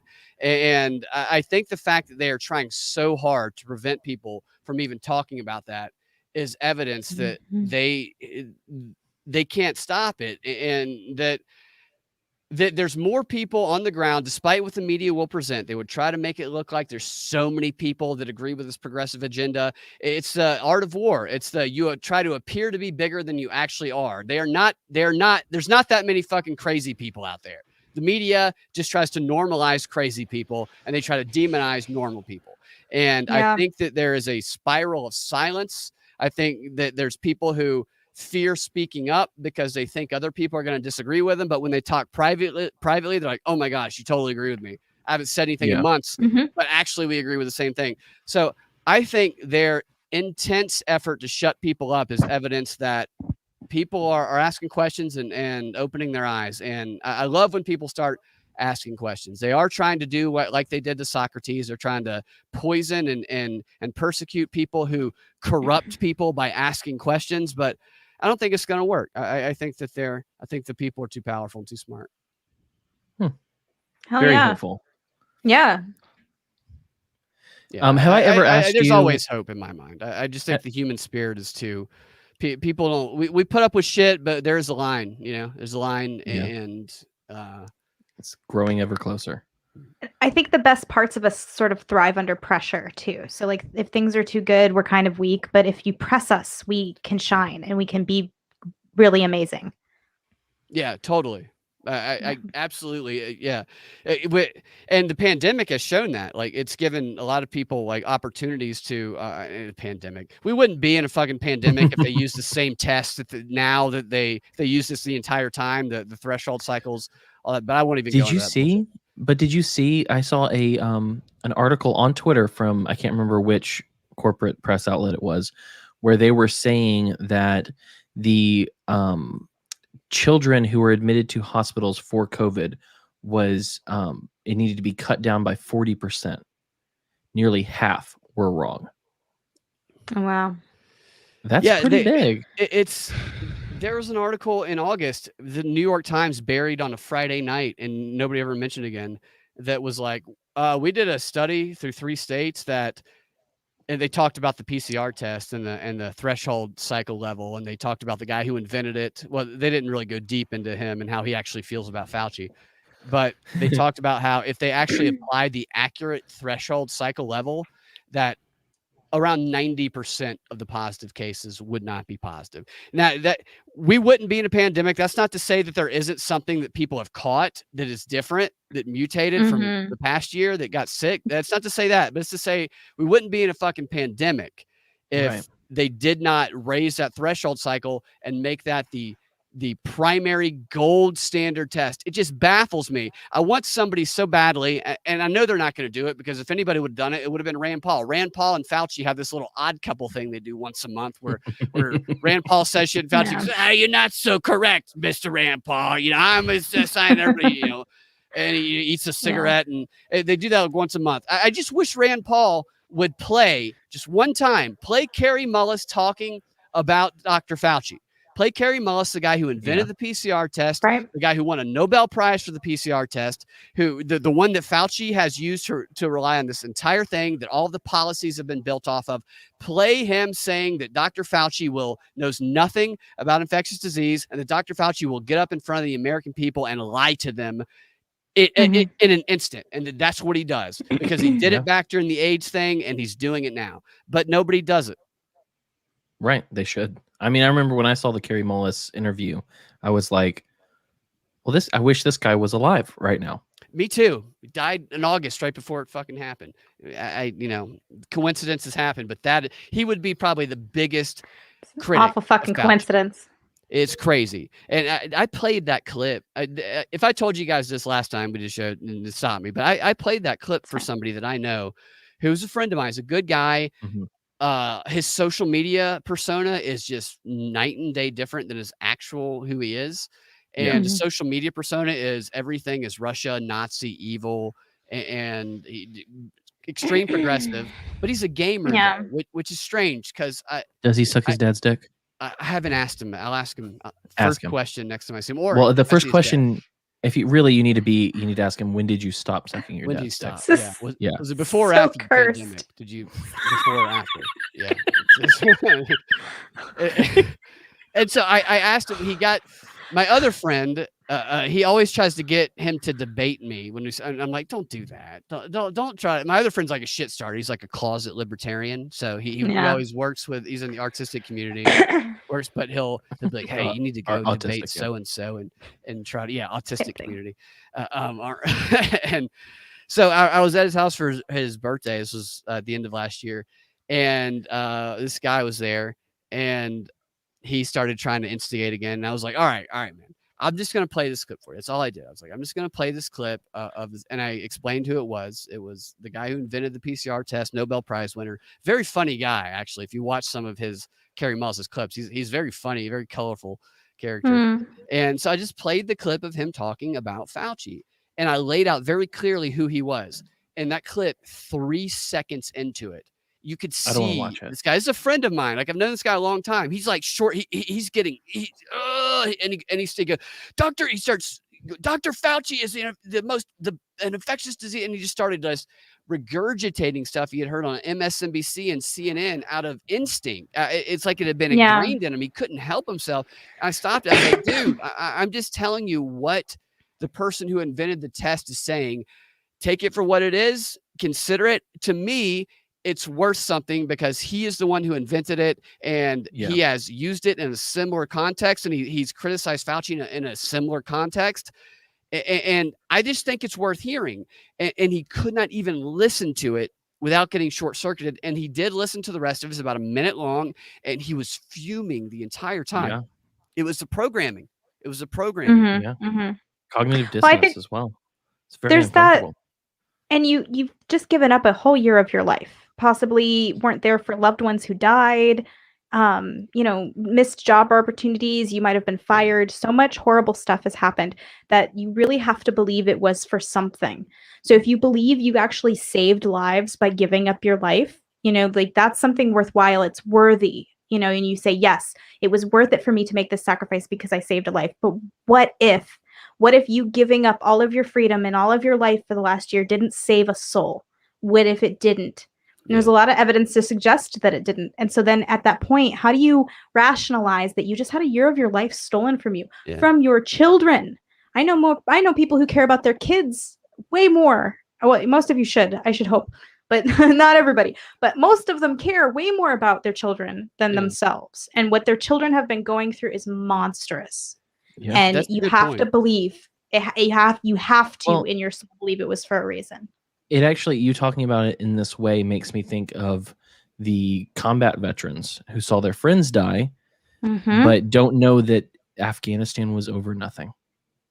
And they can't face the fact that, nothing good, they can't face that fact. I mean, I've known plenty of those guys where they're like, yes, the ones that check the thing I'm about to say.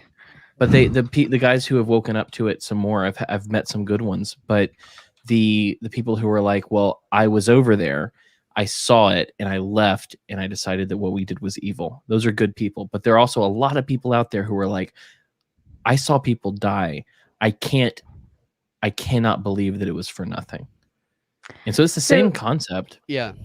Yeah, absolutely. My uncle was in Vietnam, and I remember the first time he told me about it, and he was very, I was surprised. I was like, wow, you have a lot of similar beliefs as I do, because he'd been over there, he had seen it, that it wasn't what they thought it was. And I think that for that, I know when people go to war, I've not been to war, so like I don't know that experience. What a really traumatic experience that must be for people, and I can't imagine it. And it's brave to do that. It's scary to do that, and you're being told to follow a chain of command, or otherwise you get in trouble. And I think for the propaganda front, which the propaganda war that we're in right now, we're all vulnerable to it, and nobody is immune from being duped. Everybody's been duped before, and they try and create this idea that one side is getting duped and the other is getting duped, and that is what can cause that division. They play off people's egos and shit like that.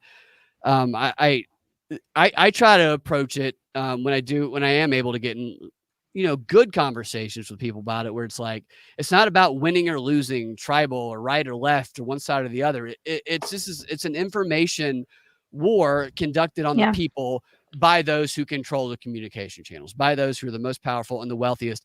And nobody's bad for being manipulated. It's really hard. It's so confusing because they have been studying it for so long, and you'd be like a super genius if you've never been duped by it. And like, it's just a matter of not criticizing and not fighting, and being okay with people that have different opinions, and being okay asking questions. That's how we grow together. That's how we bridge that divide. That's exactly what they don't want us doing. Just to break in before we move on, if you don't think that Afghanistan was for anything, I want everybody to go poppy fields. Yes. Also, Google the map of Afghanistan and look at what country the western tip of Afghanistan borders. It's China. Afghanistan touches China. In a very gerrymandering. We created the country to have just a gerrymandering little tip that comes out and taps China. Yeah. And now we have a whole big 20-year-long established military presence on a country that borders with China.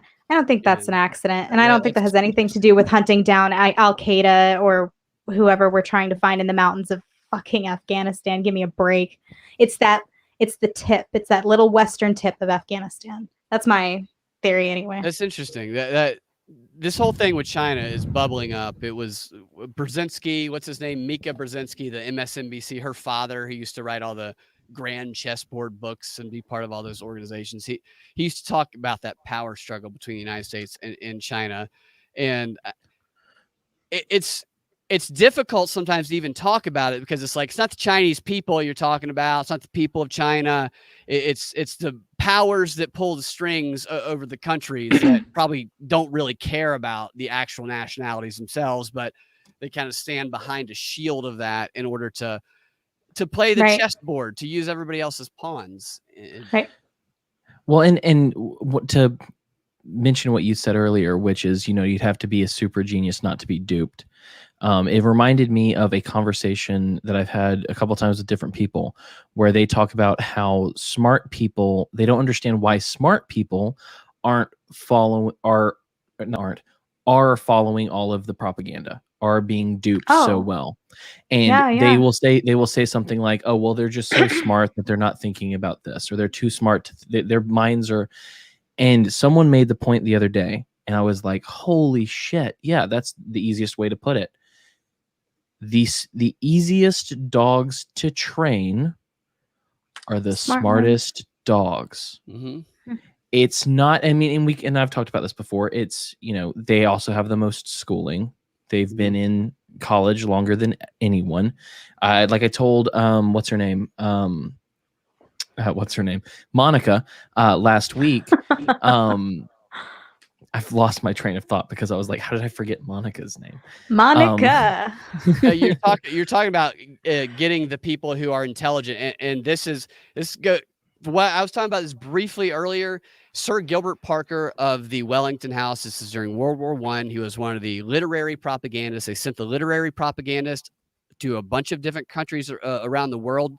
Lord Northcliffe, that's what the guy's name was, who ran the propaganda bureau for the British. And H.G. Wells was part of this program. He went to a country, and the reason they sent these literary propagandists is because they had a name. They were famous among elites. Elites knew who they were, they respected them, and they knew that they could influence the elites because of the awe that they had over these literary celebrities in other countries.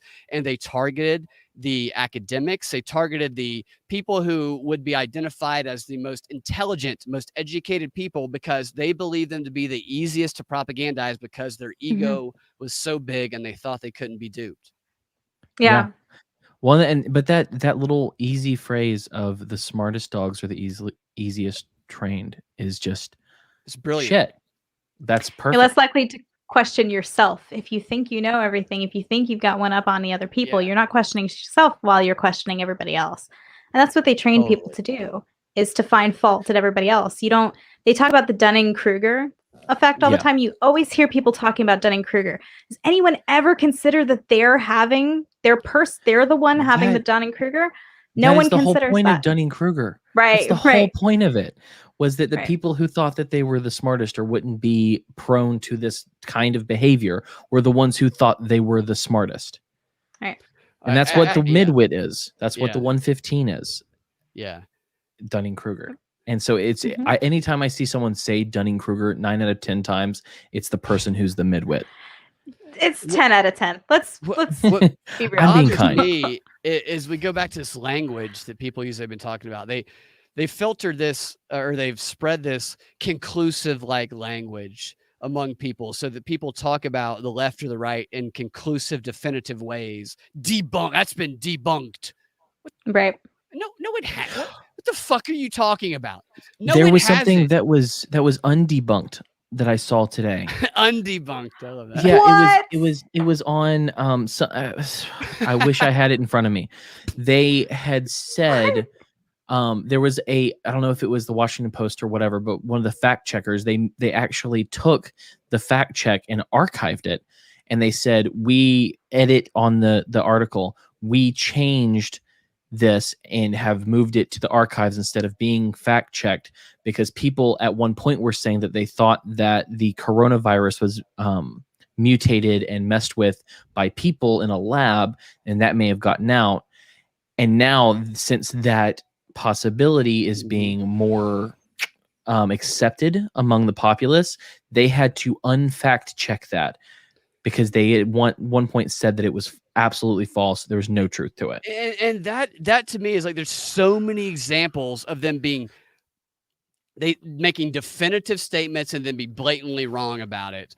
And then oops, slide it on the table. And then people still trust them because they're the authority. And it's Cheryl Atkinson is a good person to follow. She documents this. She documents the falsehoods that are reported by the media. She's a good journalist. She had her computer hacked into by the FBI. She worked by CBS. She worked for CBS, and she was reporting on vaccines actually back in like 2005, because the SARS epidemic back then, they blew it up to be a lot more than it actually was. And she went state by state to get the records of the cases, only to find that everything that the mainstream media had told was kind of a lie about it. And that it was millions less cases than they actually told us in the mainstream news after doing a state by state analysis of it. And she documents the facts during the Trump era, and she's continued to do so right now. And what I think that we're going to see, so we have the fact checkers, and the fact checkers are still there. And here's a fact check. A fact check is they create straw men. So I saw a fact check on Hunter Biden's laptop, right? And so the headline that everybody sees makes it seem as though it's what people are talking about, Hunter Biden laptop fact check conspiracy, false. So that's in like the Twitter fucking headline. And then you go to it and you see the full thing, and they always present the question. The question here was, or the claim here was, did Hunter Biden rape 37 Chinese babies? that images of her are on his laptop and it's fact check false. I'm like, it's like fact check false. Claiming they were that. Mexican. Right. Yeah. Okay. Additionally, there's this thing about Joe Biden having a friend who was in the KKK, right? And this guy was apparently they're good high Marshall, enough, right? high enough in the KKK that he had one of these crazy titles like Wizard or Cyclops or whatever. So they put out a fact check that says, "Did Joe Biden know a guy who was a grand wizard in the KKK?" And you click it, and it says, "No, he was a grand dragon." And you're like, "That's not better." Totally. But people just give you the thing and say, "Oh, it's been debunked." Because they look at and they put color, they make the little fact, they make the part about it where it says fact check false or whatever, they put it in color and they put the claim. Right. So, and then they put the actual truth about it. So they actually prove it. They debunk their own debunk like a third of the way down in the article, but they make the article so long, nobody ever actually reads it. Right. They know people are only going to take away. They're using the statistics that like 75% of people only take the headline away and then repeat it. Right. And that's the beauty is because within their own article, they a lot of times they will tell the truth. Yeah. They will tell the truth. But they will find nonchalant. Oh yeah, blah, blah, blah. Oh yeah, actually he blah, blah. He did have a 14-year-old on there, but who cares? And they'll move on.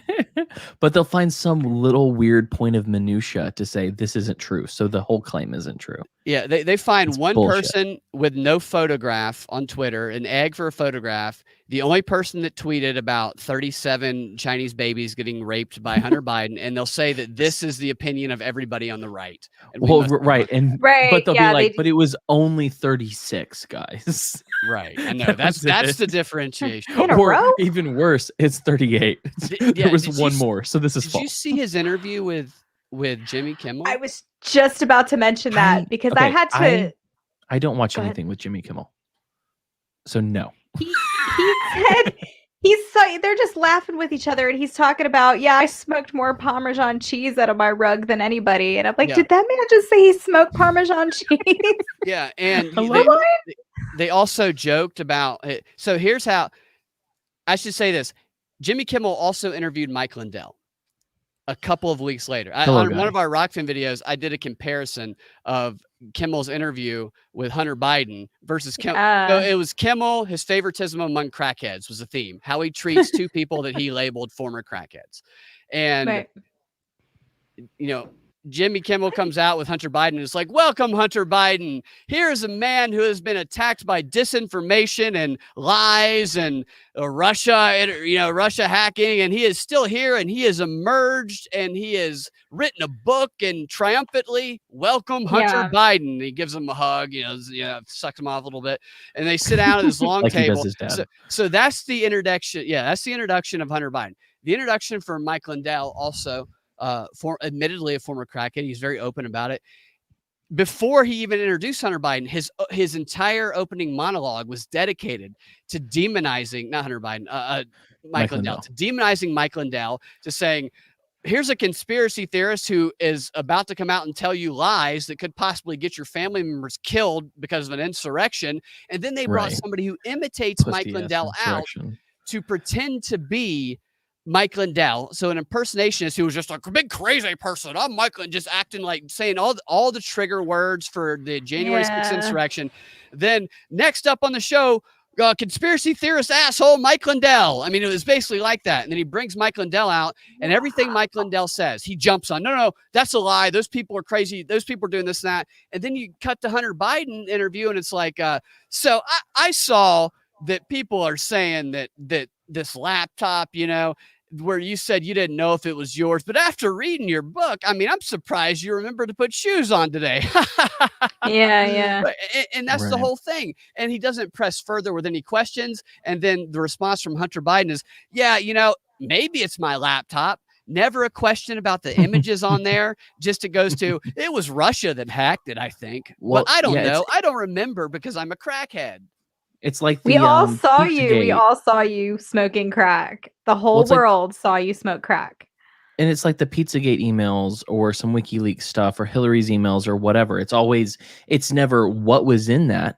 What's the information we need to know Yep. It's always about how that information was gotten. And that's what they're teaching the Period. kids. We're going full circle here. That's what they're teaching the kids in that curriculum that they're putting into schools. It's not, don't ever look at the content, because the content is dangerous. It's the source. If it comes from a source that we deem not to be credible, it's evil. But if it comes from CNN or MSNBC, it's good. Can I tell you this? I actually had to write it down because my brain, I'm so ADHD. If I say, oh, I have this thought, I want to say it, I will forget it within 2 seconds. But I wrote it down. I think that maybe one of the absolute most important points to make to people who want to transition from the blue pill to the red pill is when they say something like, the media used to be good. You used to be able to trust the New York Times. You used to be able to trust Walter Cronkite. No. Right. I think people, that needs to be a point that is stressed so much more, because that, to me, when I'm talking to people, is like it's like the bat signal of this person is still buying the propaganda. Because Walter Durante in the 1930s went he was working with the Republic and I think the New York Times, went to the Soviet Union and came back to sing the praises of Joseph Stalin. This has always been the case. If you do not recognize that, you are not recognizing your enemy. And I think that is very important. That's why the media was created. It's why it emerged as a control mechanism to control the reality that the public perceives, to keep them in check.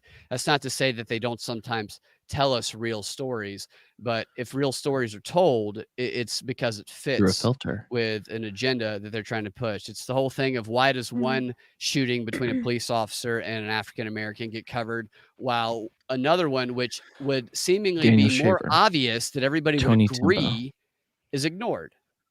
Duncan Lemp. Yeah. I repeat these names because they're important. Yeah. Duncan Lemp, Daniel Shaver, Tony Timpa, Philando Castile. These are maybe Kelly Thomas.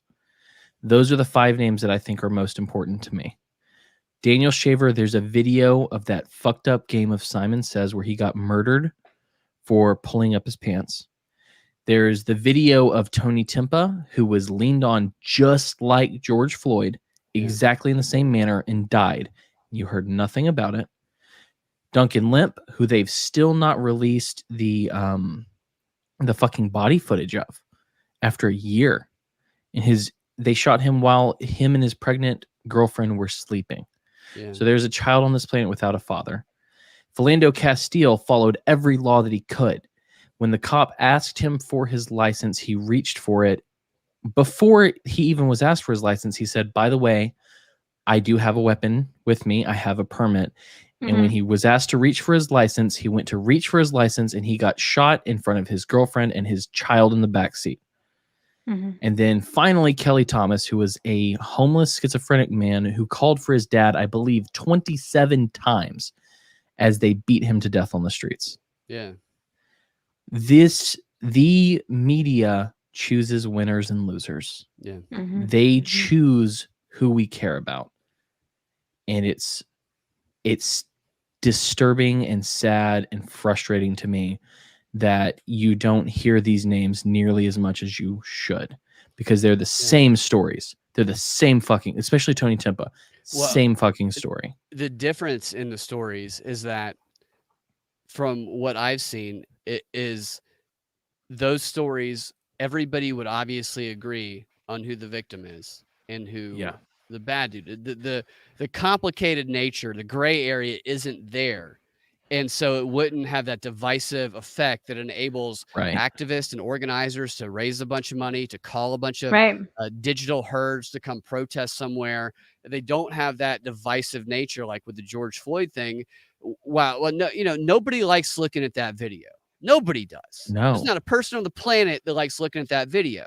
But there was fentanyl in his system, the police officer, the training manual, all that shit. There's a lot of problems with it, but they covered it because of that, because of the complicated nature of it, because it could have, but people on both sides argue and they could use that to divide people. And that to me is like, The fact that they use that to do racial division and this narrative war stuff that I've been into lately that they use to train some of these national security professionals with, they focus on what they call the victim narrative. I mean, that's what they call it. They call it the victim narrative. And the main way that they use the victim narrative is through identity politics to divide and conquer the target audience. And that is what we're seeing across the country right now. That's why they cover some stories and not others. That's why the obvious injustices that you're mentioning, Cam, are not getting covered, because there's not the gray area, because everybody would agree and they don't want people unifying.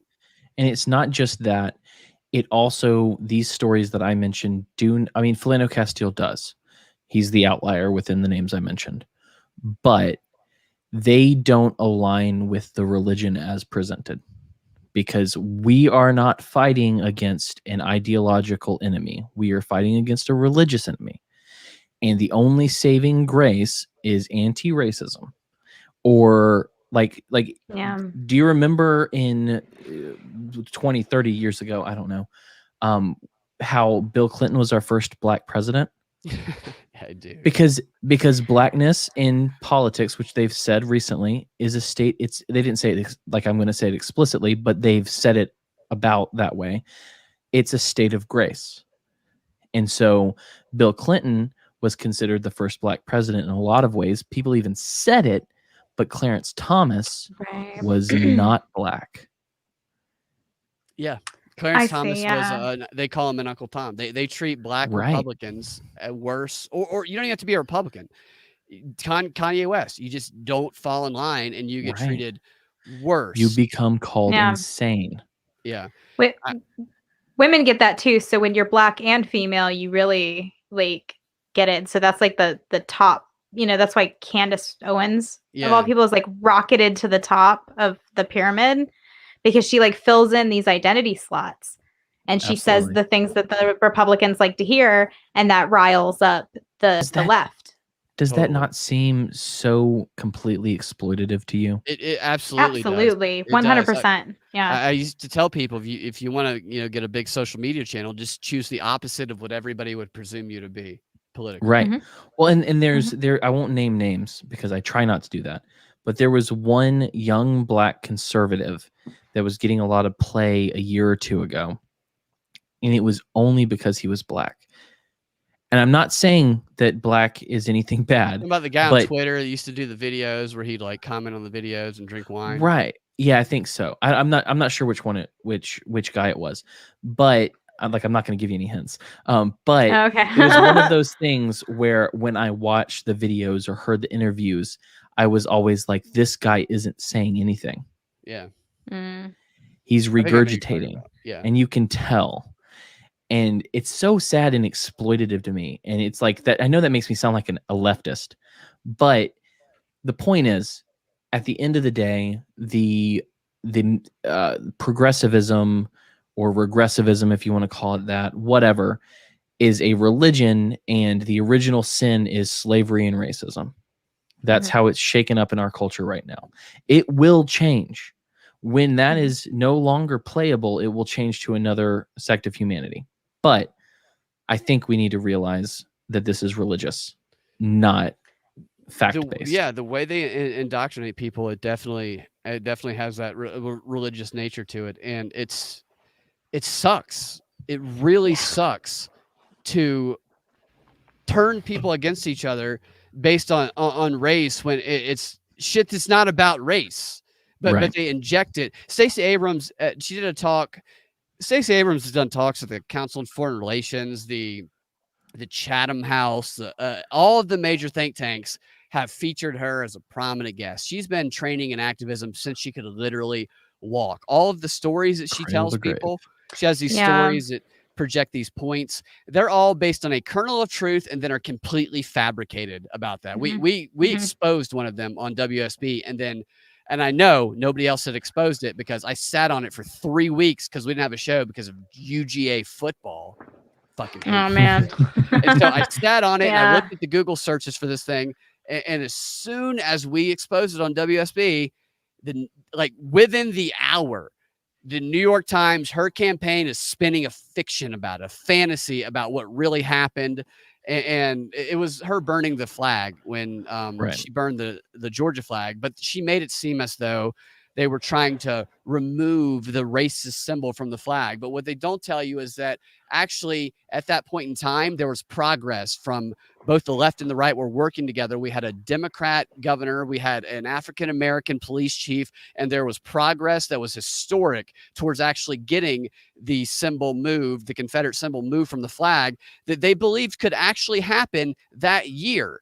And that the Democrat governor at that time begged Stacey Abrams' group that she founded at Spelman College, that she founded, that advocated violence, that participated in the Rodney King riots, that destroyed that community, was setting stuff on fire. She founded that group.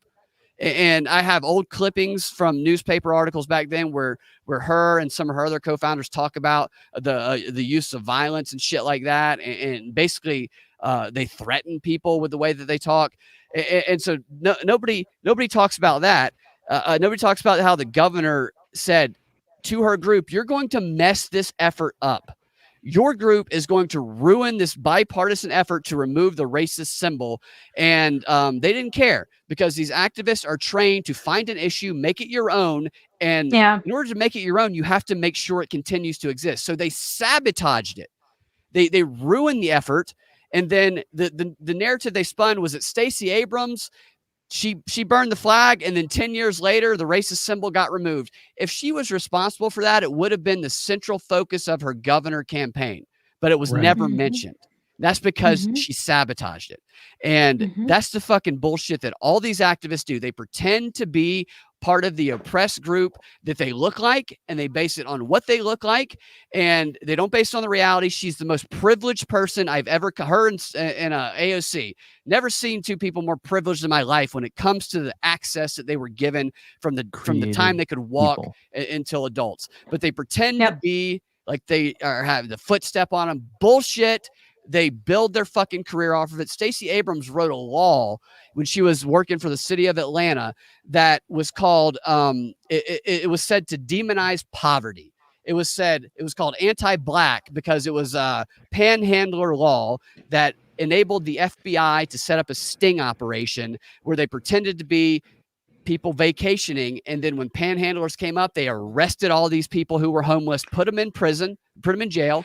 And then they got tickets. They weren't able to pay it. So they got put into the system. She wrote a law that created that. And then 15 years later runs for governor on the platform of I'm going to decriminalize poverty when she criminalized it 15 years earlier. These people are full of shit. It was a rant. And apologize. Georgia, you're good. No, it's absolutely needed because Georgia politicians are so corrupt. And the way the money gets funneled around in our system here in Georgia is absolutely atrocious. And we just had a whole new crop of politicians come in that, changing hands from Republican to Democrat. And already in the largest county in Georgia right now, how far are we in? Not 4 months into this new presidency or new administration. And there's already corruption charges against the guy who I think he's the sheriff of Gwinnett County is already, Oh yeah. What's his name? No, I know who that guy is. I want to say like Kilo something. I don't know off the top of my head. I don't live there. I live in Gwinnett. I can't remember what his name is, but yeah, I'm in Gwinnett, and yeah, used to be Butch Conway, and Butch Conway was super corrupt. He was totally, and he used civil asset forfeiture money to buy a Stingray sports car for himself, and like the federal, it says like really expensive sports car. So the government made him pay back the money, which was like, wow. Oh, did they? That's awesome. Yeah. So I was saying some shit on Facebook where I called him Boss Hog. And I'm just like a little person out of nowhere. Apparently he saw that and he messaged me and said, that's not very nice.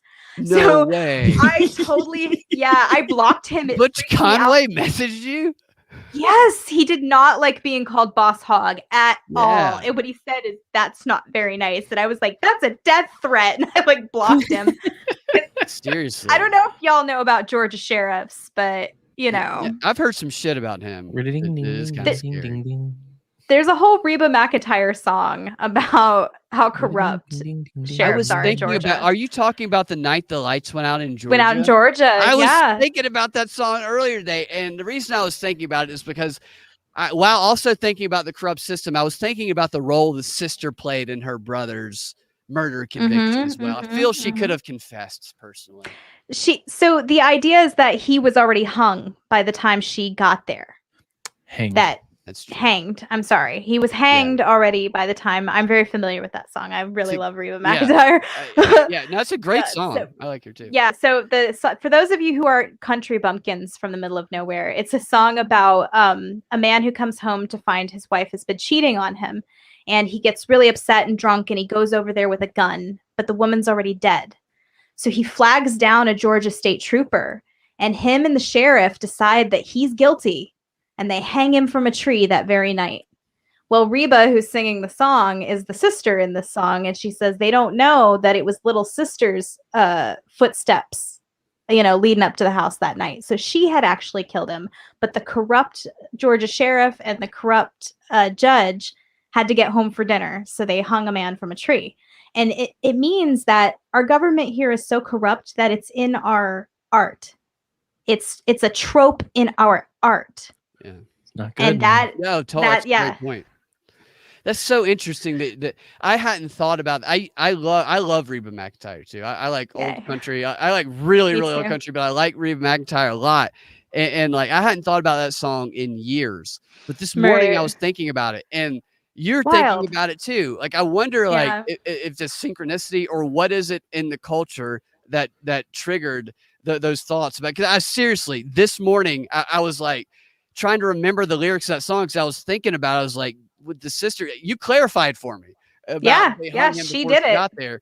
But it's such a good song. I love Reba McEntire. Yeah, Reba's great. And so her best song is Fancy, by the way. I love Fancy. It's a great song. Yeah. Brad, have I tortured you with my on the spot question at the end of a show? I think you might have asked me some last time, but it didn't feel like you asked him. Okay, so let me ask you the other question, and then I may follow up with mine. So here's the question. Not the other question. I'll ask you these one or two questions. We'll see how it goes, and then I'll let you choose between our final video because I've got two videos queued, and I'll let you choose. So the first question is, what is your favorite thing about Jessica Green? All right. Are you going to give me two at once, or do you want me to answer one at a Just time? go ahead with that one. I may ask you the follow-up. He only asked this because he knows it makes me uncomfortable, by the way. I can imagine it would make you uncomfortable. You're very personal.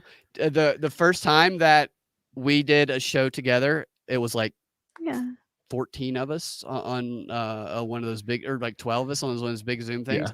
And I specifically, and Monica can vouch for me on this, I specifically said, I was very impressed by Jessica. I thought she had very concise points, and I thought she communicated them very well. So I think that you have concise points. I think that you communicate them well. That is a hell of a compliment. Thank you very much. Yeah, you're welcome. So the awesome. Follow-up is, what's your favorite thing about me? Well, Cam, that's the first question. I think you are, honestly, you're a breath of fresh air to me, because you are to me, you remind me of I love to joke around and have fun. I love to, I'm gonna be honest with you, I love a dick joke. I love a dick joke. I love to mix Come to the right place with serious, and you're not afraid to be jokey. You're not afraid to approach the line, step over the line, and but still rein it back in and make your serious points. And I really like that about you. I appreciate y'all very much, because y'all are a good combo, and that makes me feel good, because I also love to make a good dick joke. I just love to fucking joke around, but if shit gets so serious sometimes, people can lose that silliness of it, and you haven't done that. You maintain that, and I like that. Dude, a spoonful of sugar. Yep, that's right. Sugar. Spoonful of sugar. No, I appreciate that. And so I'll let you choose. Do you want to see a very sad excuse for a man struggling with a canoe, or is that a do you metaphor want or to an actual canoe? It's It's an legit. actual canoe. It's actual. Or do you want to see a woman that is a anchor being tricked by her co-host into reading a ridiculous story? I want to see the anchor reading the ridiculous story. Okay, Yeah. we'll do that one. Let's do it. Then I'll go through our list of what's coming up and where to find you. But here you go. Here's that. Some scary moments for customers at a Kansas Home Depot. Police responded to reports of a bomb threat at the store in Wichita. A customer alerted employees. A man inside the bathroom said there was a bomb in the building. Police were able to locate the man responsible for those comments, and that man told police he warned other guests to leave the restroom because he was, quote, fixing to blow it up, but had no intention of causing a panic. The man also told police others in the room laughed, understanding his joke, which I'm just now getting. Home Depot says they will not be pressing charges. But I can tell you right now, you asked the producer for me to read that, didn't you? That's great. To Ethan now, please. No. I love that she caught herself and she went with it. I love that. That's great. That's awesome. That was fun. Good for her, though. Good for her to roll with it. Ethan is a fellow traveler. Hell yeah. He was the same anchor from last week with the picture of the suspect that was drawn poorly. Same anchor. Oh, we got to get Ethan on. Let's get Ethan on. What was that one? Have you guys seen that one where it's a journalist, a reporter talking about a wanted suspect, and he's talking about the suspect, and they put the picture up? Yes, it's that drawing, one. and it's him. Yeah. Yeah. So good. Yeah, that's great. So awesome. To wrap it up, we just love the hell out of you. Like, I love you guys too. I really do. When it comes to this show, you know, there is that mild, like, I'm not trying to make anyone feel bad, but the show does go longer if we're having a good time. And I think you and Monica have our longest episodes by far. I think that you may have I beaten love her. Monica. Yeah. But we appreciate you coming on. If people want to find you, I know that you're on Twitter at, how do you say it? Because my brain goes free. For some reason, macaroni and cheese comes into my head. Freedom Mac Radio. Yeah, Freedom Act Radio. Yeah. Okay. It was off of, it was like, when I made it, I think they were about to make the Freedom Act, and was like whatever the act was before that. And I was like, oh, I'll just do Freedom Act Radio because it's bullshit. Gotcha. And also, like we mentioned, you were on the Propaganda Report with Monica Perez. Yes. And you are the brains behind the operation. We all know this. Yeah, we all know this. Right. Yeah. But beyond that, is there anything else you want people to find? We do videos on Rockfin, and you're on Rockfin, you told me, right? Should be soon. So yeah, that is, we deleted the locals, and we are working with them to get our new page on Rockfin very soon, which means we have to collaborate. Totally. And, Rockfin's and work a great together. platform. Yeah, I like Rockfin a lot. We are on Rockfin. On Rockfin, we do deep dives where I pull a lot of these think tank videos where they kind of lay their plans in these videos, and then you see the plans play out, like in the news. You see Joe Biden repeating what you heard on some of these think tanks a week before. But then when you go to the pages, they'll have like 20 views, so they're so long and boring. And so I'll pull clips from them and try to find the most interesting stuff, and we'll deconstruct them to kind of foreshadow what's happening That's awesome. down the road. And that's what we do in Rockfin. And I'm on YouTube. I make silly satire, fake interviews from time to time on YouTube, youtube.com/Brad Binkley. Because I try to do a little comedy every now and then on there. So you can check that out. Well, and like we talked about for Rockfin, that is something we're working on getting set up. And I think that all of our red pills are going to be coming out on Rockfin.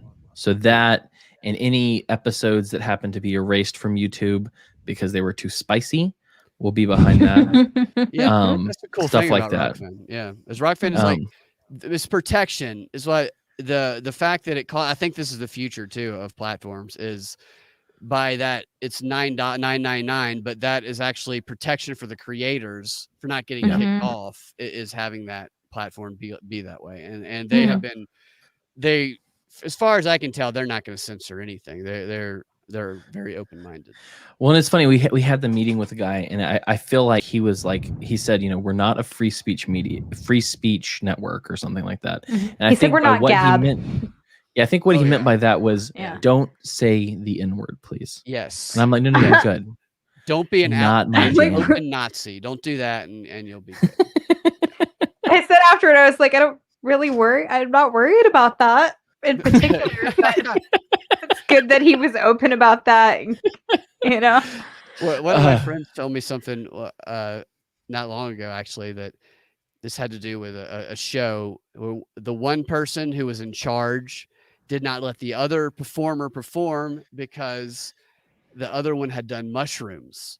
And it was like, you can't perform on mushrooms, which I understand that. People perform on mushrooms would be crazy. But the reasoning was, I'm not going to say who this was, but the reasoning was, you could have, you're on mushrooms. There's no telling what you say. What if you're on mushrooms and you say the N-word? And I'm thinking, like, oh my God. Like, is that what you do when you take mushrooms? Just start shouting the N-word? Like, what? Every time I use psilocybin, man, I become racist as fuck. Yeah. If anything, psilocybin is going to make you feel less. I guarantee you, if you're a racist and then you take some mushrooms during that trip, you'll probably like come to terms with yourself a little bit and be less racist. So all I know is that if I eat edibles, oh my God, I lose the ability to think, and that's no way to run a show. It's no way to do it. Have you done a show like that? He did live. He did edibles while we were live, and he went fucking catatonic on me. I don't know how to run all the things. What was good though was the fact that I was absolutely catatonic, and you were like, "Hey, do the thing," and I'm like, I feel like I did it perfectly every time you asked me. So. Yeah, I had to tell him, okay, hit the button and like do it. That's great. That's so it was monstrous. So that episode will be behind that paywall once we have the paywall set up. You'll be able to see that. We've had some requests for some shows high, but I've always been like, look, if we did a show high, it would be 15 minutes of me just being hilariously silly, and then like an hour of me sleeping is the way that would work. Right. Oh my God. By the end, Cam looked terrified. He was just like in existential horror. I'm like, oh my God, we're live right now. Oh man, that's funny. So with that, I do want to let people know who are listening rather than watching that this coming Sunday, we have Jeremy Kaufman from Odyssey/Library coming on. And we're definitely going to be talking about how the federal government's trying to shut their stuff down and how they're fighting for uncensored speech. And that is a good thing. After that, our good friend Dent will be coming back from Zen Pro Audio, the very nice man who gave me this microphone. That's next Wednesday. And then starting off in June, we have Miss Natalie Danilishan, the woman whose boobs brought Rob Schneider into the Liberty Movement. Really? That's a true statement. That's what I've heard. And then after that, we're going to bring back my friend who hasn't been on the show in a while, from the 10th Amendment Center and from Godarchy, Mr. Mike Meharry. And after that, I just have a list of things to tell you to do. And then we can get out of here. I'll try to make it short. If you want to find me, best place, Twitter, @Cam Harless. I say bad words, and I get progressives to say that they do bad things with their fathers. Go there for that if you want to see it. If you want to find Miss Jessica Green, that's @SoupCanarchist. She is the better media half of me. You should know that going in. Past that, lying to y'all. If you want to listen to us instead of watch us, go to mlganetwork.com to hear our shows and a bunch of other shows that we've deemed great. We need to update it. It's been too long. We need to add some shows, subtract some shows. Life changes.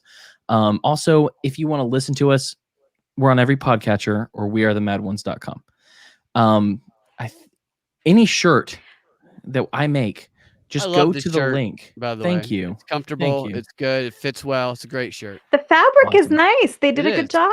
Yeah, it's great. If you want one, in the description right now, you can click a button, get one. Y'all are both wearing my shirts. How sweet. I love it. Beyond that, all of our other sponsors and benefactors are in the comments. The only thing that I ask you to do is to try some Italian coffee because Jessica loves it at laurenzotti.coffee using the promo code the Mad Ones. And with that, Brad, you have anything else you want to leave the audience with? Yeah, try some of that coffee. I'm going to try that coffee. Try that coffee. So yeah. Promo totally code the Mad worth Ones, it. I'm telling you. Yeah. I get like a little money for that, and then I buy shirts for our guests using it. That's what we do. Thank you, by the way. This is a great shirt. Thank you. Thank you. I appreciate that. And so with that, we are done here, people. And as I like to say at the end of the show now, be the glitch you want to see in the Matrix.